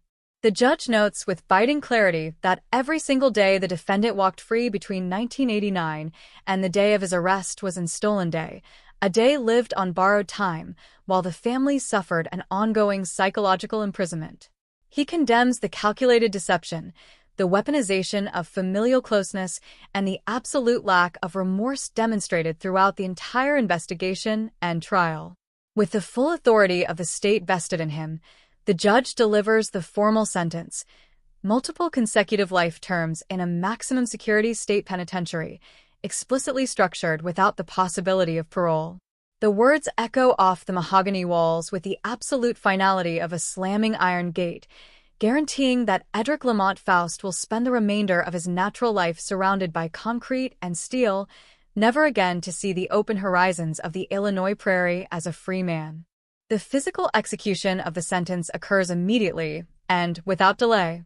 2 armed court officers step up behind the convicted man, forcing him to his feet as the heavy iron chains are secured around his waist and ankles. The sharp, metallic clinking of the shackles fills the room, a rhythmic, haunting cadence that marks his permanent departure from civilized society.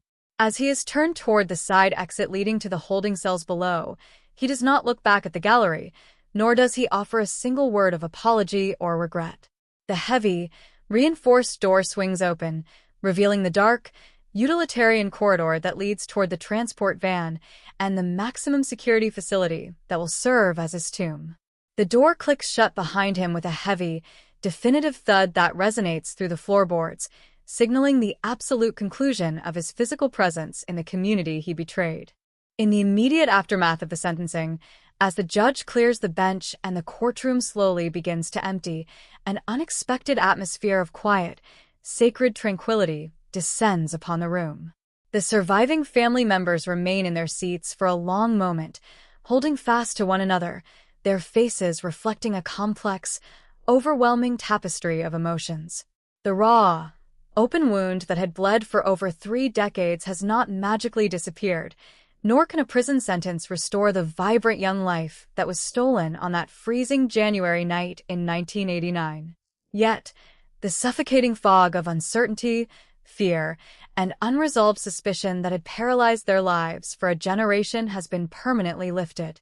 They step out of the courtroom not into the darkness of an unsolved tragedy, but into the bright, clear light of absolute truth, carrying with them the knowledge that justice, no matter how long delayed by the limitations of human knowledge, possesses an unyielding, unbreakable pulse that will always prevail in the end.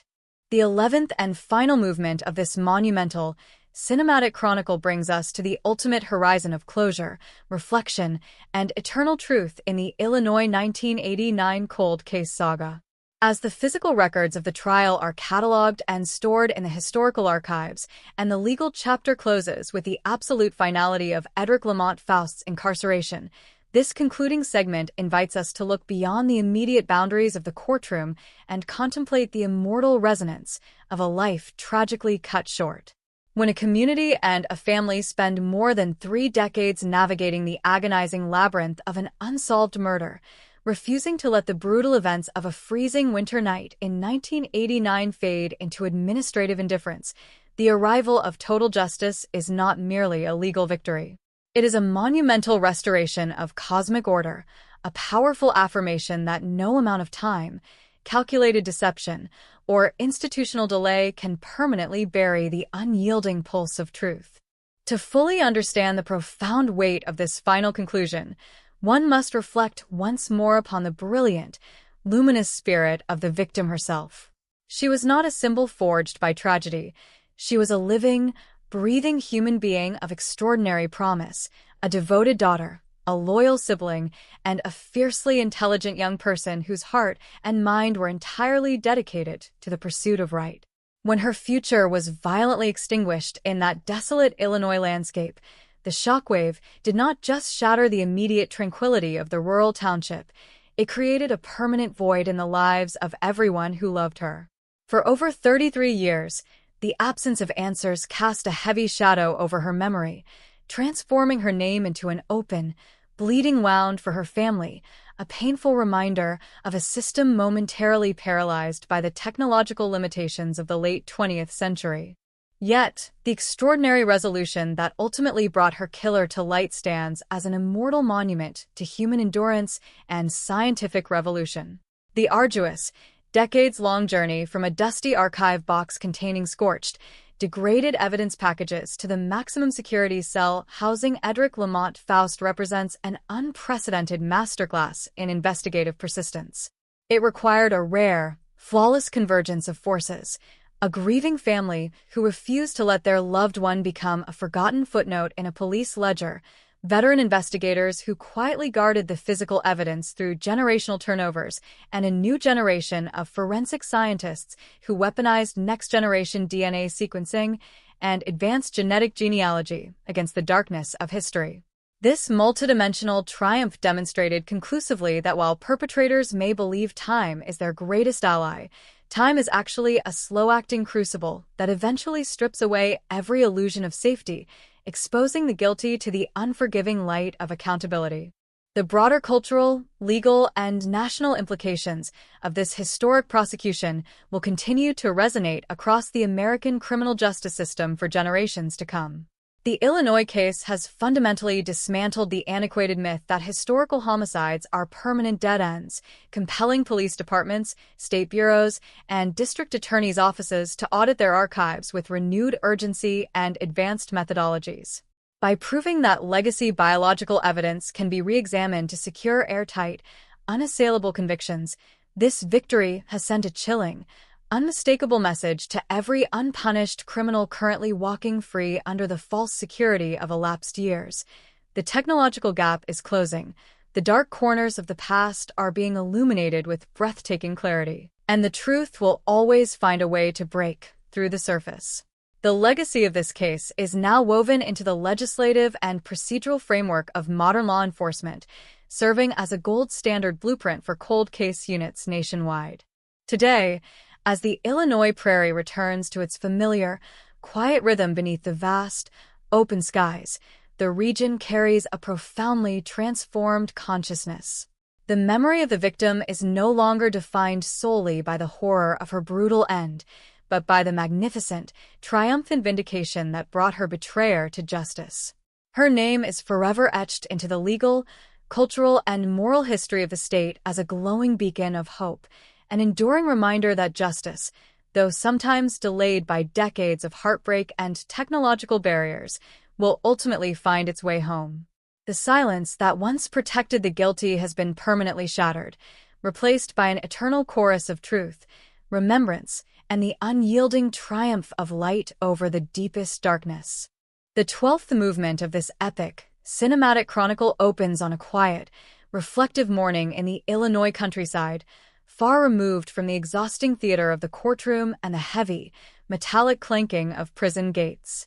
With the legal saga of the 1989 homicide finally brought to its definitive, unyielding conclusion through the historic conviction of Edric Lamont Faust, the narrative pivots from the chaotic theater of justice to the profound, lingering architecture of memory. Nature itself seems to mirror this internal transformation. The harsh, unforgiving winter frost that had gripped the landscape during the trial has slowly yielded to the gentle, persistent warmth of an emerging spring. The endless rows of the Illinois prairie stretch out toward the horizon under a vast, unbroken expanse of blue sky, offering a silent, enduring testament to the passage of time, a time that no longer serves as an instrument of evasion for the guilty, but as a sacred canvas upon which the true legacy of the victim is finally allowed to bloom in full, unhindered radiance. To appreciate the immense weight of this quiet aftermath, one must examine the profound psychological shift experienced by the small community that watched its innocence shatter over 30 years ago. For generations, the township lived beneath an invisible, suffocating cloud, an unspoken collective trauma born from the terrifying reality that an unsolved murder walked among them, shopped in their stores, and breathed their air. The unmasking of the perpetrator as a member of the victim's own extended familial orbit tore away the comfortable, naive illusions that shielded the town from the darker aspects of human nature. Now, in the wake of the maximum security sentencing, the atmosphere of suspicion is lifted, replaced by a sober, resilient collective maturity. The community has learned a harsh, unforgettable lesson about the anatomy of betrayal, realizing that true safety does not stem from blind trust or the comfortable illusion of isolation, but from an unwavering, active commitment to truth, transparency, and accountability. At the very center of this landscape of healing stand the surviving members of the victim's family, whose lives were irrevocably rewritten on that freezing January night in 1989. For decades, their existence was defined by an agonizing, institutionalized limbo, a relentless treadmill of unanswered phone calls, dusty police logs, and anniversaries marked by a heartbreaking void. Now, freed from the crushing burden of the unknown, they navigate a world where the ghost of the past no longer haunts their every waking moment as an open threat. Yet, this newfound peace is complex, woven tightly with the bittersweet reality of a replaceable loss. They do not find closure in the Hollywood sense, the magical evaporation of grief, but rather in the profound validation of their endurance. They carry forward the memory of their beloved daughter and sister not as an open, festering wound, but as an eternal flame of resilience, proving that love, when anchored by unyielding courage, can outlast even the most calculated acts of cruelty. The broader scientific and cultural shockwaves generated by this historic investigation continue to ripple across the nation, cementing the case as a foundational turning point in modern forensic history. Law enforcement agencies, cold case squads, and investigative genetic genealogists regularly look back at this Illinois breakthrough as a masterclass in what becomes possible when human determination intersects with technological evolution. The case dismantled the archaic bureaucratic barriers that allowed historical homicides to languish in administrative darkness, proving beyond a shadow of a doubt that legacy biological evidence, no matter how degraded or mishandled in the analog era, holds the immutable secrets of its creator. As universities and police academies rewrite their training modules to incorporate genetic genealogy as a standard investigative frontier, the tragic events of 1989 are forever repurposed from a symbol of institutional failure into an immortal blueprint for ultimate justice. This 12th movement closes on a note of transcendent, enduring peace, as the camera of our narrative pulls back from the individual lives to embrace the eternal horizon of the Illinois prairie.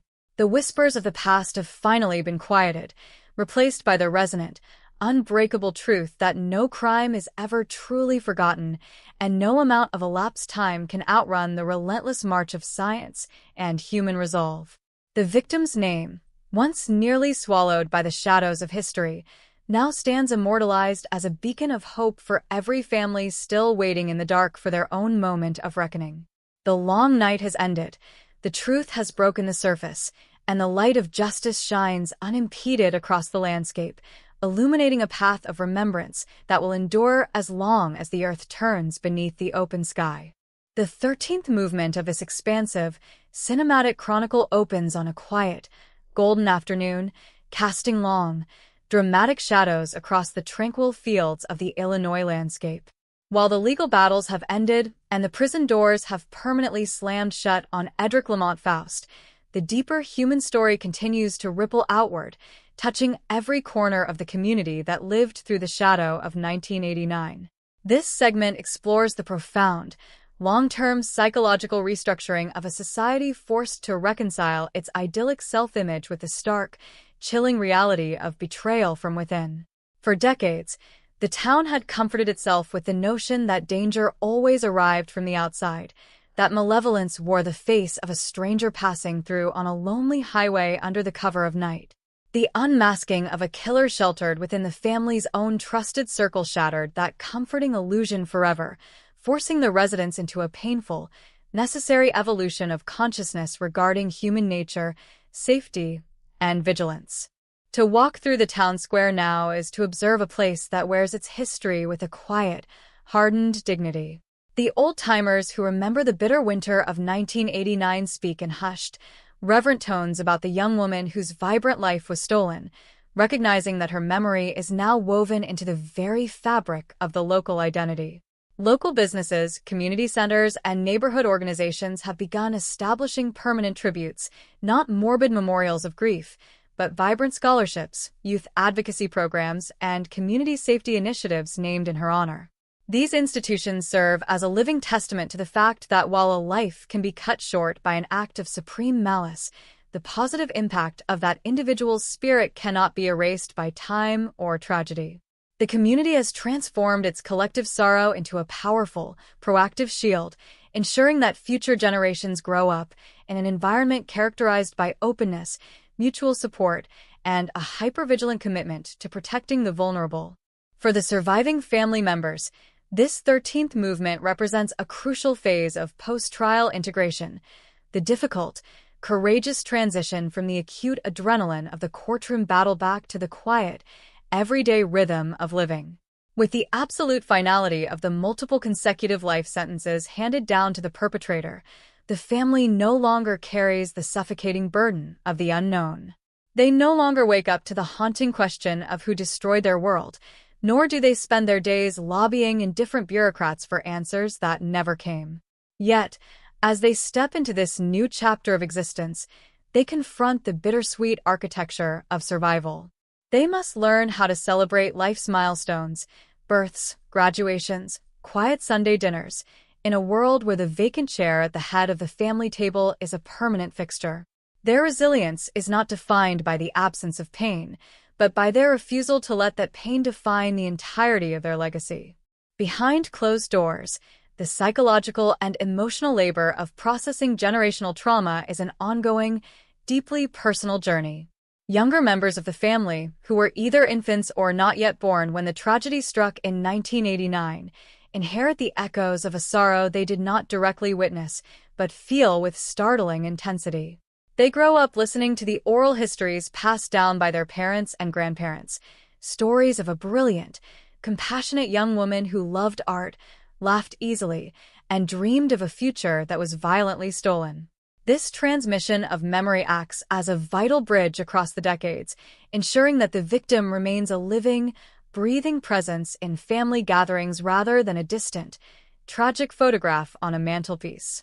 Through this continuous act of remembrance, the family reclaims the narrative of their lineage, steering it away from the dark monopoly of the crime and back toward the light of love, endurance, and shared heritage. This 13th movement closes on a contemplative note, watching the sun dip below the western horizon of the Illinois prairie, painting the clouds in brilliant shades of amber, violet, and deep crimson. The landscape, which once bore witness to a chilling act of cowardice and betrayal, now rests under a canopy of hard-won peace. The journey from the dark, analog uncertainty of 1980s police work to the dazzling, high-tech triumphs of 21st-century genetic genealogy has come to a rest, leaving behind an indelible mark on the landscape of American true crime. As the night slowly descends, bringing with it a blanket of stars that have watched over the plains for millennia, the narrative pauses, knowing that while the individual chapters of the trial are closed, the eternal echoes of truth, justice, and human resilience will continue to resonate across the generations. The 14th movement of this expansive, cinematic chronicle opens on a quiet, crisp morning across the tranquil expanses of the Illinois countryside, where the rhythm of daily life continues to unfold under a vast, indifferent sky. While the courtroom theatrics have long since faded and the heavy iron gates of the maximum security penitentiary have permanently closed behind Edric Lamont Faust, the deeper, systemic ripples of this historic case continue to transform the landscape of American law enforcement. This segment turns its lens toward the silent, tireless army of forensic scientists, genetic genealogists, and cold case investigators whose relentless dedication bridged the 30-year chasm between a brutal 1989 crime scene and 21st-century accountability. It is an exploration of the microscopic details, the invisible biological markers, and digital footprints that ultimately rewrote the ending of a tragedy that the perpetrator had spent a lifetime believing was safely buried in the dust of history. To truly comprehend the monumental engineering of this modern investigative triumph, one must look closely at the state of forensic technology during the winter of 1989. When the young victim's life was violently extinguished, DNA profiling was still in its absolute infancy, a rudimentary science that required large, pristine biological samples to yield even a broad, generalized profile. Investigators working the original crime scene did the best they could with the analog tools at their disposal, meticulously collecting physical evidence packages, bagging weathered threads, and sealing evidence boxes with a quiet, desperate hope that future generations might possess the keys they lacked. Yet, as the years bled into decades, those physical archives languished in dark, climate-controlled storage lockers, slowly gathering dust while the case grew cold. The original detectives retired, and public memory began to fade into a heartbreaking routine of unanswered anniversaries. The turning point did not arrive through a sudden confession or a lucky break from a confidential informant, but through a quiet, revolutionary paradigm shift known as investigative genetic genealogy. This cutting-edge methodology combined high-throughput next-generation DNA sequencing with commercial genealogical databases, turning microscopic, degraded touch DNA left behind during a violent struggle into a sprawling family tree of living relatives. When cold case detectives, partnering with specialized genetic genealogists, reopened the physical evidence lockers, they were gambling everything on technology that did not even exist when the crime was committed. They extracted invisible cellular traces from decades-old materials, purified the genetic profile through advanced laboratory procedures, and uploaded the data to public platforms. What followed was a masterclass in digital detective work, a painstaking, methodical process of building familial networks backward through birth certificates, marriage licenses, obituary notices, and historical census records until the digital trail pointed with absolute, unshakable certainty toward a single individual, Edric Lamont Faust. The emotional and professional impact of this breakthrough on the original law enforcement community cannot be overstated. For the retired detectives who had carried the physical and psychological weight of the unsolved case for decades, the moment the DNA match was confirmed felt nothing short of miraculous. Many of these veteran officers had spent their retirement years haunted by the empty chair in the victim's family home, occasionally pulling the dusty case files from their personal shelves just to review the crime scene photographs once more, searching for a missed clue or an overlooked detail. When the modern task force finally called them to share the news that genetic genealogy had solved what 30 years of traditional police work could not, the reaction was a profound, overwhelming release of professional and personal grief. They had kept the faith when the trail went ice cold, guarding the physical evidence like a sacred trust, and the scientific vindication proved that their early, painstaking preservation efforts had laid the vital foundation for ultimate justice. This 14th movement closes on a reflective, forward-looking note, examining how the lessons forged in this harrowing Illinois cold case are permanently reshaping criminal investigations across the globe. Police departments and state crime labs that once viewed historical homicides as permanent administrative dead ends are now systematically auditing their evidence archives, deploying genetic genealogy to breathe new life into forgotten files. The triumph of 1989's reckoning serves as a blazing beacon of hope for thousands of families still waiting in the dark for answers, proving beyond a shadow of a doubt that science and human perseverance will always outlast the dark calculations of those who believe they have escaped the reach of the law. As the golden afternoon light washes over the quiet Illinois plains, the narrative pauses, honoring the silent, invisible heroes of the laboratory who proved that even after 30 years, the truth can always be coaxed out of the dark. The 15th movement of this sweeping, cinematic chronicle opens on a quiet, reflective evening across the sprawling landscapes of Illinois, where the echoes of the historic 1989 cold case have settled into the collective consciousness of a state forever changed. With the legal battles concluded, the maximum security prison gates securely shut, and the modern forensic methodologies permanently cemented into law enforcement history, this segment turns its profound focus toward the enduring sociological and cultural legacy of the tragedy. It is an exploration of how a community, a state, and a nation learned to process the lingering shadow of a heinous crime that defied resolution for over 3 decades, transforming an agonizing narrative of loss and betrayal into an immortal study of human endurance, societal evolution, and the relentless pursuit of ultimate truth. To truly grasp the magnitude of this societal evolution, one must examine the profound psychological transformation that rippled through the American true crime landscape in the wake of the conviction.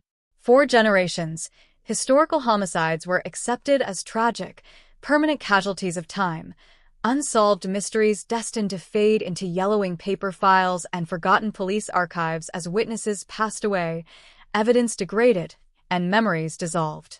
The successful integration of investigative genetic genealogy in this Illinois case shattered that fatalistic paradigm forever. It sent a revolutionary, earth-shattering message to the public and to criminal justice agencies alike. The expiration date on justice has been permanently revoked. Cases that once sat frozen in administrative limbo are now being re-examined with unprecedented scientific rigor, proving that time, once considered a perpetrator's greatest ally, has become a slow-acting crucible that eventually exposes the guilty to the unforgiving light of accountability. Within the local Illinois community, where the tragedy originally unfolded in the bitter winter of 1989, the ongoing cultural impact is visible in the everyday architecture of remembrance and education. The town square and local institutions have established permanent channels of advocacy, safety awareness, and youth mentorship programs that bear the victim's name, ensuring that her legacy is defined not by the brutal manner of her departure, but by the positive, life-affirming impact she continues to inspire. Schools and community centers regularly host forums on digital safety, forensic science, and the psychological anatomy of betrayal, educating younger generations on the importance of critical awareness and community support. The township has evolved from a place paralyzed by hidden trauma into a resilient beacon of proactive vigilance, proving that a community can honor its darkest history by building a profoundly brighter, safer future. For the wider network of families across the nation who still wait in the agonizing dark for answers regarding their own missing or murdered loved ones, the resolution of the 1989 Illinois case serves as an irreplaceable lighthouse of hope. Support organizations, advocacy networks, and cold case task forces frequently cite this specific investigation as the gold standard blueprint for what becomes possible when grieving families refuse to let public indifference eclipse their loved ones' memories. The meticulous preservation of physical evidence by veteran officers, combined with the fearless application of cutting-edge DNA sequencing by modern genetic genealogists, offers a concrete, actionable roadmap for overcoming seemingly insurmountable bureaucratic and technological barriers. It validates the quiet, exhausting crusade of every parent, sibling, and friend who has spent decades fighting institutional inertia, reassuring them that their persistent prayers and demands for truth are never wasted. This 15th movement closes on a resonant, poetic note, watching the night sky slowly blanket the quiet Illinois plains with a brilliant canopy of constellations that have witnessed the triumphs and tragedies of humanity for millennia. The individual chapters of a trial, the dramatic courtroom showdowns, and the sobering sentencing hearings have all found their permanent place in the archives of history. Yet, the eternal pulse of truth, resilience, and justice continues to vibrate across the land.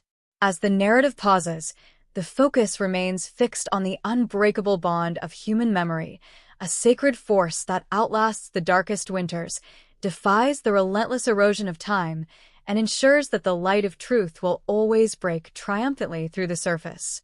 The 16th movement of this expansive, cinematic chronicle opens on a quiet, golden dawn across the sweeping, unobstructed plains of the Illinois countryside, where the morning mist rises slowly off the fertile earth like a soft, ethereal veil. While the courtroom spotlights have long since been extinguished and the heavy iron doors of the maximum security penitentiary have locked Edric Lamont Faust into permanent oblivion, this segment turns its profound focus toward the enduring spiritual and philosophical landscape left in the wake of such a historic reckoning. It is an exploration of how time, memory, and human consciousness interact when an open wound of this magnitude is finally stitched closed by the unyielding thread of absolute truth. The landscape itself, unchanging in its majestic simplicity, bears silent witness to a community and a family that have successfully navigated the darkest night of their collective history and emerged into the clear, luminous light of a hard-won peace. To fully comprehend the deep philosophical weight of this 16th milestone, one must examine the profound evolution of how society conceptualizes the passage of time in the context of criminal justice. For generations, The popular cultural myth surrounding unsolved homicides was one of inevitable decay, the comforting notion for criminals that if they could simply outlast the initial wave of police investigations, evade suspicion for a decade or two, and let the physical evidence degrade into unusable dust, they would be granted a permanent, untroubled amnesty by the calendar. The landmark resolution of the 1989 Illinois homicide utterly shattered this archaic illusion, transforming time from an ally of the guilty into an implacable adversary. Every passing year, far from diluting the potential for justice, now represents an accumulation of scientific capability, a steady, methodical march toward a future where biological secrets can no longer be hidden by the mere turning of calendar pages. Within the local community, this philosophical shift has translated into a quiet, everyday resilience that defines the township's modern identity. The residents who lived through the terrifying winter of 1989 and subsequently witnessed the stunning unmasking of the killer 3 decades later carry a transformed understanding of human nature and social safety.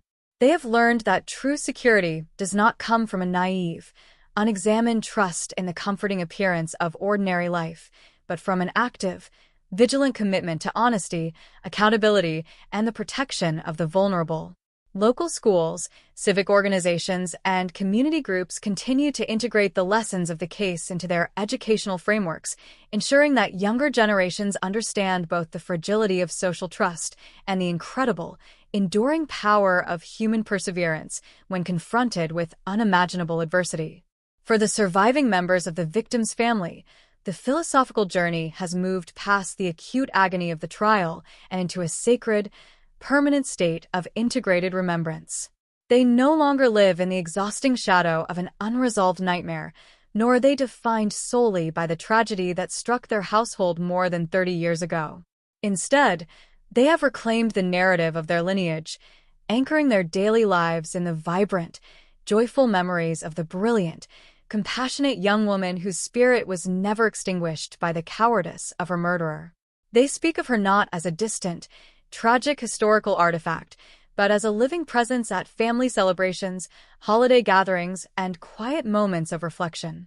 Their endurance stands as an immortal testament to the truth that while a life can be stolen by an act of supreme violence, the bonds of familial love and the demand for moral integrity cannot be erased by any force on earth. This 16th movement closes on a resonant, contemplative note, watching the afternoon sun cast long, amber shadows across the tranquil Illinois plains. The individual trials, the forensic breakthroughs, the dramatic courtroom showdowns, and the final sentencing hearings have all taken their permanent place in the grand archives of human history. Yet, the eternal pulse of truth, resilience, and justice continues to vibrate across the land like an endless horizon. As the narrative pauses, the focus remains fixed on the unbreakable bond of human memory, a sacred force that outlasts the darkest winters, defies the relentless erosion of time, and ensures that the light of truth will always break triumphantly through the surface. The 17th movement of this expansive, cinematic chronicle opens on a serene, golden twilight settling over the vast, unobstructed expanses of the Illinois countryside, where the whispering prairie grasses sway in rhythmic harmony with a gentle evening breeze. While the courtroom spotlights have long since faded and the heavy iron doors of the maximum security penitentiary have locked Edric Lamont Faust into permanent, unyielding isolation, this segment turns its profound focus toward the enduring cultural and institutional ripple effects that continue to radiate outward across the American criminal justice system. It is an exploration of how a single, decades-old cold case, solved through the unprecedented synergy of preserved analog evidence and next-generation genetic genealogy, became a watershed moment, permanently redefining the boundaries of what is possible when modern science confronts the darkest remnants of the past. To fully understand the monumental significance of this 17th milestone, one must examine the profound systemic evolution occurring within police departments, state crime laboratories, and district attorneys' offices nationwide. For generations, historical homicides were systematically marginalized by administrative triage, often relegated to dusty, neglected filing cabinets because finite municipal resources dictated that active, contemporary crimes must take immediate precedence. Detectives wrestling with caseloads numbering in the hundreds had no practical mechanism to revisit crimes committed in the late 20th century. Once traditional leads dried up, eyewitnesses passed away, and physical evidence lockers sat undisturbed for decades. The historic breakthrough in the 1989 Illinois homicide shattered this institutional complacency, demonstrating to law enforcement administrators across the country that cold cases are not permanent dead ends, but latent reservoirs of unfulfilled justice waiting for the right technological key to unlock their secrets. The catalyst for this nationwide paradigm shift lies in the revolutionary convergence of forensic science and digital genealogy, a methodology that transforms microscopic, degraded touch DNA left behind during a struggle into an expansive, living family tree. When investigators in the Illinois case made the bold decision to re-examine evidence packages that had languished in dark storage since the analog era, they initiated a chain reaction that is now being replicated in jurisdictions from coast to coast. State legislatures and federal agencies have begun allocating dedicated funding for specialized cold case units and advanced DNA sequencing technologies, establishing rigorous protocols for the systematic re-auditing of historical evidence archives. This institutional evolution sends an unmistakable, chilling message to unpunished criminals everywhere. The protective shield of elapsed time has been permanently dismantled, and the dark corners of the past are being systematically illuminated by a scientific revolution that cannot be outrun or outsmarted. Within the local Illinois community where the tragedy originally unfolded, these sweeping institutional changes are viewed with a quiet, profound sense of vindication and pride. The residents who lived through the agonizing decades of uncertainty now recognize that the painful ordeal of their township served a much greater, transcendent purpose. By refusing to let the victim's memory fade into institutional indifference, the community catalyzed a movement that has brought hope and resolution to countless other families across the nation who are still waiting in the dark for their own moments of truth.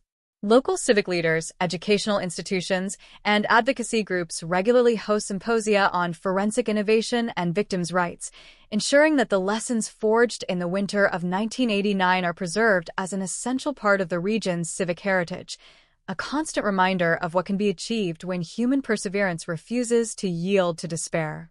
For the surviving members of the victim's family, witnessing the broader national impact of the investigation provides a deeply meaningful layer of solace amidst their enduring grief. They know all too well that no systemic reform, no matter how sweeping, can restore the physical presence of the vibrant young woman whose future was stolen on that fateful January night. Yet, knowing that her name is now inextricably linked to a monumental leap forward in American jurisprudence offers a profound, sacred comfort.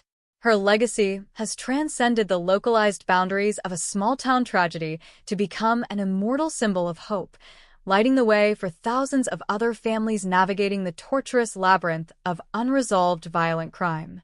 Their tireless, multi-decade crusade for accountability has ultimately transformed the very fabric of the legal system, ensuring that future generations will benefit from a world where justice has a longer reach, a sharper focus, and an unshakable commitment to the truth.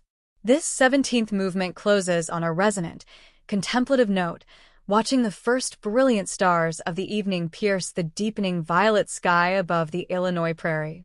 The grand chronicle of the 1989 homicide, from the initial shock of the crime and the frustrating decades of analog darkness to the dazzling scientific breakthrough, the dramatic courtroom reckoning, and the permanent systemic reforms, stands complete in its majestic, tragic, and ultimately triumphant architecture. As the narrative pauses, the focus remains fixed on the eternal light of human memory and the unbreakable pulse of resilience, proving that no matter how deep the shadows of the past may seem, the relentless march of truth will always find a way to break triumphantly through the surface. The 18th movement of this expansive, cinematic chronicle opens on a serene, crisp dawn across the vast and tranquil expanses of the Illinois countryside, where the morning mist clings softly to the prairie grass like a delicate veil of silver. While the courtroom spotlights have long since been extinguished and the heavy iron doors of the maximum security penitentiary have permanently locked Edric Lamont Faust into unyielding isolation, this segment turns its profound focus toward the quiet, enduring architecture of human memory and spiritual restoration. It is an exploration of how a community and a family, having traversed the darkest and most torturous corridors of grief and uncertainty, finally settle into a landscape defined not by the lingering terror of the past, but by the transcendent, healing power of truth realized. To fully understand the emotional weight of this 18th milestone, one must examine the quiet, everyday rhythm that has returned to the local township. For over 30 years, the collective identity of the community was inextricably shadowed by the unspoken ghost of 1989, a chilling reminder that a brutal crime had gone unpunished within their borders, leaving an open wound that defied the healing touch of time. Today, in the wake of the historic genetic genealogy breakthrough and the unsparing courtroom reckoning, the atmosphere has fundamentally transformed. The streets where people once whispered in fearful speculation are now characterized by a grounded, resilient peace. The residents carry forward a mature, awakened consciousness, fully cognizant of the fact that true safety is preserved not by turning a blind eye to the darker facets of human nature, but by maintaining an active, unyielding commitment to justice, transparency, and communal vigilance. Within the educational and civic institutions of the region, the memory of the victim has been carefully woven into the permanent fabric of local heritage, transforming her tragic story into a powerful catalyst for positive change. Local libraries, community centers, and youth programs regularly host initiatives dedicated to forensic science, investigative ethics, and victims' advocacy, ensuring that the younger generations understand both the profound fragility of social trust and the extraordinary resilience of human perseverance.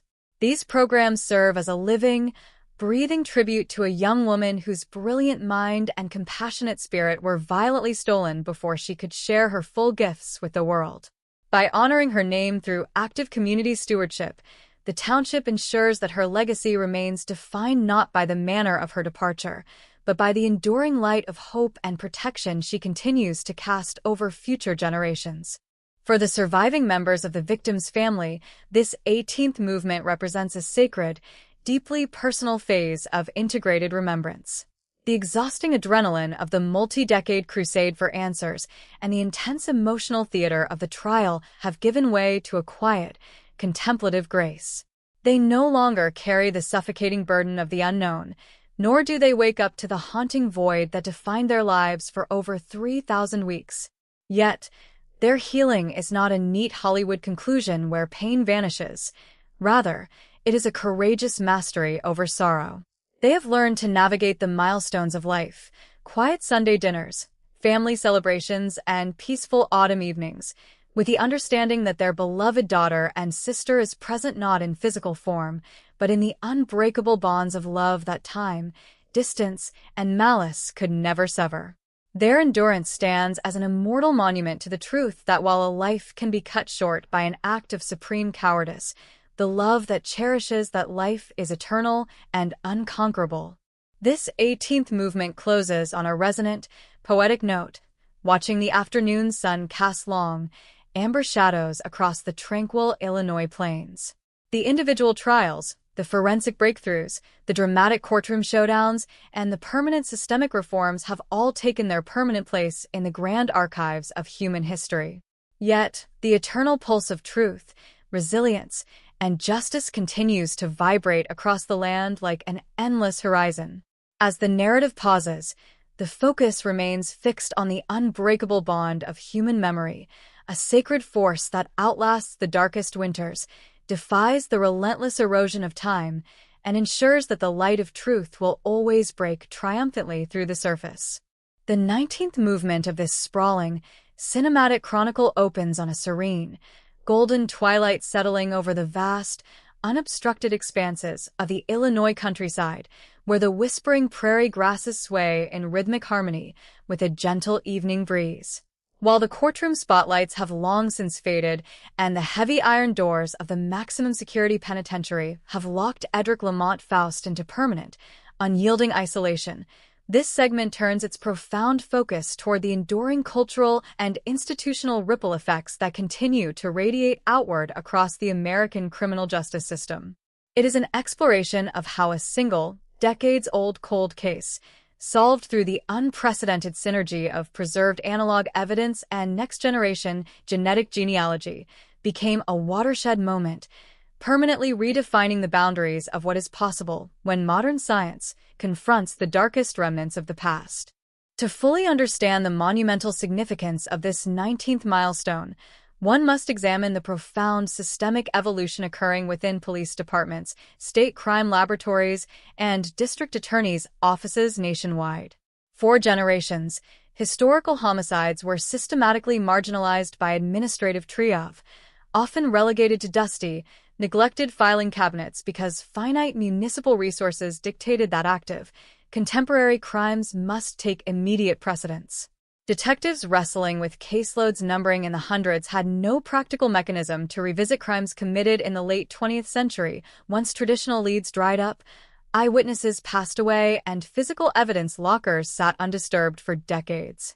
The historic breakthrough in the 1989 Illinois homicide shattered this institutional complacency, demonstrating to law enforcement administrators across the country that cold cases are not permanent dead ends, but latent reservoirs of unfulfilled justice waiting for the right technological key to unlock their secrets. The catalyst for this nationwide paradigm shift lies in the revolutionary convergence of forensic science and digital genealogy, a methodology that transforms microscopic, degraded touch DNA left behind during a struggle into an expansive, living family tree. When investigators in the Illinois case made the bold decision to re-examine evidence packages that had languished in dark storage since the analog era, they initiated a chain reaction that is now being replicated in jurisdictions from coast to coast. State legislatures and federal agencies have begun allocating dedicated funding for specialized cold case units and advanced DNA sequencing technologies, establishing rigorous protocols for the systematic re-auditing of historical evidence archives. This institutional evolution sends an unmistakable, chilling message to unpunished criminals everywhere. The protective shield of elapsed time has been permanently dismantled, and the dark corners of the past are being systematically illuminated by a scientific revolution that cannot be outrun or outsmarted. Within the local Illinois community where the tragedy originally unfolded, these sweeping institutional changes are viewed with a quiet, profound sense of vindication and pride. The residents who lived through the agonizing decades of uncertainty now recognize that the painful ordeal of their township served a much greater, transcendent purpose. By refusing to let the victim's memory fade into institutional indifference, the community catalyzed a movement that has brought hope and resolution to countless other families across the nation who are still waiting in the dark for their own moments of truth. Local civic leaders, educational institutions, and advocacy groups regularly host symposia on forensic innovation and victims' rights, ensuring that the lessons forged in the winter of 1989 are preserved as an essential part of the region's civic heritage, a constant reminder of what can be achieved when human perseverance refuses to yield to despair. For the surviving members of the victim's family, witnessing the broader national impact of the investigation provides a deeply meaningful layer of solace amidst their enduring grief. They know all too well that no systemic reform, no matter how sweeping, can restore the physical presence of the vibrant young woman whose future was stolen on that fateful January night. Yet, knowing that her name is now inextricably linked to a monumental leap forward in American jurisprudence offers a profound, sacred comfort. Her legacy has transcended the localized boundaries of a small-town tragedy to become an immortal symbol of hope, lighting the way for thousands of other families navigating the torturous labyrinth of unresolved violent crime. Their tireless, multi-decade crusade for accountability has ultimately transformed the very fabric of the legal system, ensuring that future generations will benefit from a world where justice has a longer reach, a sharper focus, and an unshakable commitment to the truth. This 19th movement closes on a resonant, contemplative note, watching the first brilliant stars of the evening pierce the deepening violet sky above the Illinois prairie. The grand chronicle of the 1989 homicide, from the initial shock of the crime and the frustrating decades of analog darkness to the dazzling scientific breakthrough, the dramatic courtroom reckoning, and the permanent systemic reforms, stands complete in its majestic, tragic, and ultimately triumphant architecture.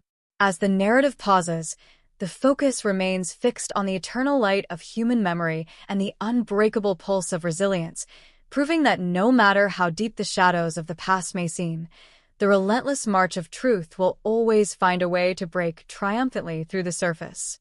The 20th movement of this sprawling, cinematic chronicle opens on a breathtaking, golden morning across the vast and tranquil expanses of the Illinois countryside, where the early summer sun burns away the residual mist from the fertile earth. While the courtroom spotlights have long since been extinguished and the heavy iron doors of the maximum security penitentiary have locked Edric Lamont Faust into permanent, unyielding isolation, this penultimate segment turns its profound focus toward the enduring spiritual and philosophical landscape left in the wake of such a historic reckoning. It is an exploration of how time, memory, and human consciousness interact when an open wound of this magnitude is finally stitched closed by the unyielding thread of absolute truth. The landscape itself, unchanging in its majestic simplicity, bears silent witness to a community and a family that have successfully navigated the darkest night of their collective history and emerged into the clear, luminous light of a hard-won peace. To fully comprehend the deep philosophical weight of this 20th milestone, one must examine the profound evolution of how society conceptualizes the passage of time in the context of criminal justice. For generations, the popular cultural myth surrounding unsolved homicides was one of inevitable decay, the comforting notion for criminals that if they could simply outlast the initial wave of police investigations, evade suspicion for a decade or two, and let the physical evidence degrade into unusable dust, they would be granted a permanent, untroubled amnesty by the calendar. The landmark resolution of the 1989 Illinois homicide utterly shattered this archaic illusion, transforming time from an ally of the guilty into an implacable adversary. Every passing year, far from diluting the potential for justice, now represents an accumulation of scientific capability, a steady, methodical march toward a future where biological secrets can no longer be hidden by the mere turning of calendar pages. Within the local community, this philosophical shift has translated into a quiet, everyday resilience that defines the township's modern identity. The residents who lived through the terrifying winter of 1989 and subsequently witnessed the stunning unmasking of the killer 3 decades later carry a transformed understanding of human nature and social safety. They have learned that true security does not come from a naive, unexamined trust in the comforting appearance of ordinary life, but from an active, vigilant commitment to honesty, accountability, and the protection of the vulnerable. Local schools, civic organizations, and community groups continue to integrate the lessons of the case into their educational frameworks, ensuring that younger generations understand both the fragility of social trust and the incredible, enduring power of human perseverance when confronted with unimaginable adversity. For the surviving members of the victim's family, the philosophical journey has moved past the acute agony of the trial and into a sacred, permanent state of integrated remembrance. They no longer live in the exhausting shadow of an unresolved nightmare, nor are they defined solely by the tragedy that struck their household more than 30 years ago. Instead, they have reclaimed the narrative of their lineage, anchoring their daily lives in the vibrant, joyful memories of the brilliant, compassionate young woman whose spirit was never extinguished by the cowardice of her murderer. They speak of her not as a distant, tragic historical artifact, but as a living presence at family celebrations, holiday gatherings, and quiet moments of reflection. Their endurance stands as an immortal testament to the truth that while a life can be stolen by an act of supreme violence, the bonds of familial love and the demand for moral integrity cannot be erased by any force on earth. This 20th movement closes on a resonant, contemplative note, watching the afternoon sun cast long, amber shadows across the tranquil Illinois plains. The individual trials, the forensic breakthroughs, The dramatic courtroom showdowns and the final sentencing hearings have all taken their permanent place in the grand archives of human history. Yet, the eternal pulse of truth, resilience, and justice continues to vibrate across the land like an endless horizon. As the narrative pauses, the focus remains fixed on the unbreakable bond of human memory, a sacred force that outlasts the darkest winters, defies the relentless erosion of time, and ensures that the light of truth will always break triumphantly through the surface. The 21st and final movement of this sprawling, cinematic chronicle opens on a magnificent, radiant sunrise across the endless, fertile plains of the Illinois countryside, where the morning dew catches the early summer light like a field strewn with diamonds.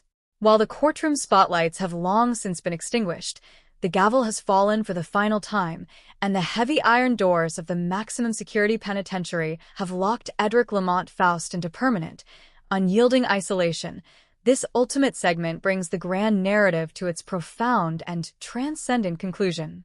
It is an exploration of legacy, eternity, and the unbroken chain of human memory, a majestic final testament to how a community, a grieving family, and an entire judicial system crossed a 30-year desert of uncertainty to arrive at the luminous shores of absolute truth and enduring peace.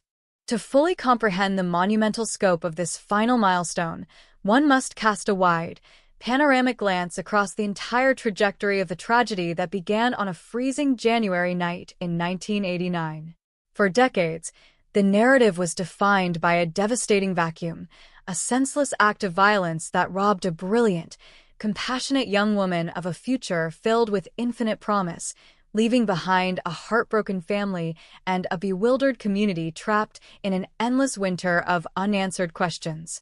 Through the lens of time, those decades of silence came to feel like an insurmountable wall, a grim reminder of the limitations of analog policing where physical evidence lockers became mausoleums for forgotten files.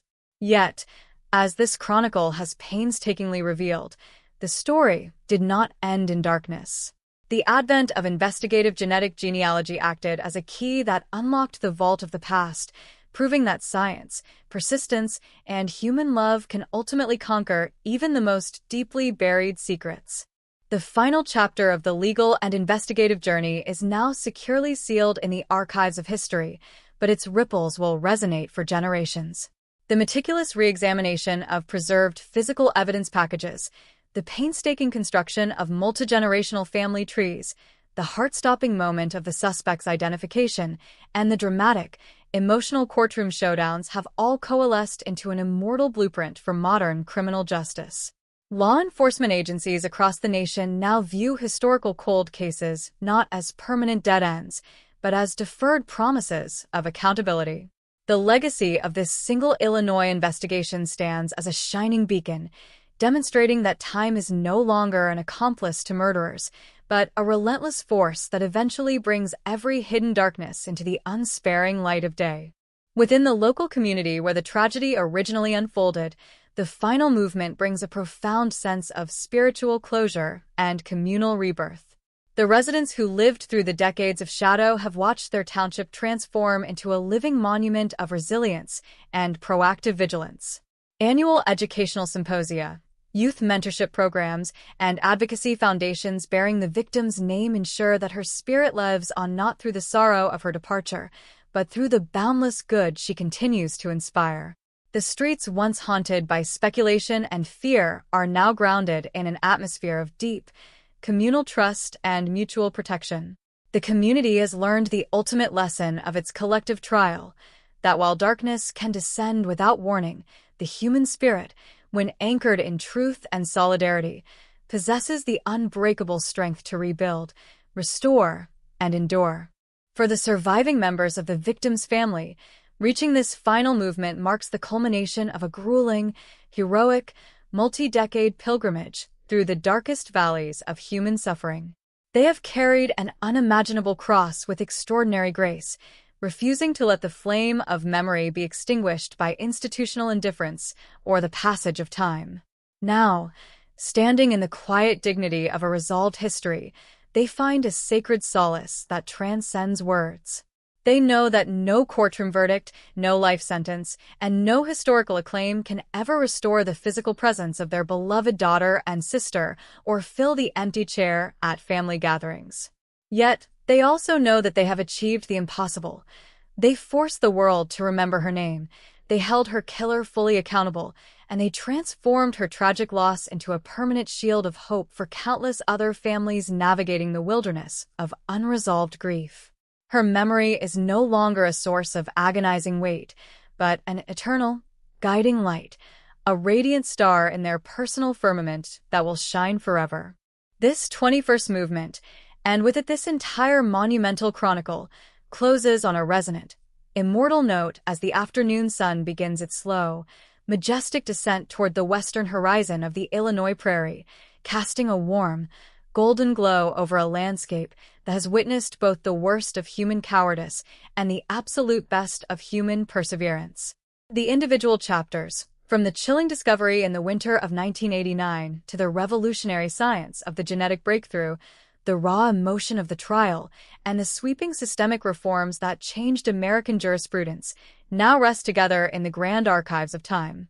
As the final curtain falls on this narrative, the focus remains fixed not on the shadow of the crime, but on the blinding, triumphant brilliance of the human soul. Truth has been spoken, justice has been served, and memory has conquered the night. The story is complete, yet its light will echo across the plains for all eternity. The 22nd movement of this sprawling, cinematic chronicle opens on a serene, golden twilight settling over the vast, unobstructed expanses of the Illinois countryside, where the whispering prairie grasses sway in rhythmic harmony with a gentle evening breeze. While the courtroom spotlights have long since faded and the heavy iron doors of the maximum security penitentiary have locked Edric Lamont Faust into permanent, unyielding isolation, this segment turns its profound focus toward the enduring cultural and institutional ripple effects that continue to radiate outward across the American criminal justice system. It is an exploration of how a single, decades-old cold case, solved through the unprecedented synergy of preserved analog evidence and next-generation genetic genealogy, became a watershed moment, permanently redefining the boundaries of what is possible when modern science confronts the darkest remnants of the past. To fully understand the monumental significance of this 22nd milestone, one must examine the profound systemic evolution occurring within police departments, state crime laboratories, and district attorneys' offices nationwide. For generations, historical homicides were systematically marginalized by administrative triage, often relegated to dusty, neglected filing cabinets because finite municipal resources dictated that active, contemporary crimes must take immediate precedence. Detectives wrestling with caseloads numbering in the hundreds had no practical mechanism to revisit crimes committed in the late 20th century. Once traditional leads dried up, eyewitnesses passed away, and physical evidence lockers sat undisturbed for decades. The historic breakthrough in the 1989 Illinois homicide shattered this institutional complacency, demonstrating to law enforcement administrators across the country that cold cases are not permanent dead ends, but latent reservoirs of unfulfilled justice waiting for the right technological key to unlock their secrets. The catalyst for this nationwide paradigm shift lies in the revolutionary convergence of forensic science and digital genealogy, a methodology that transforms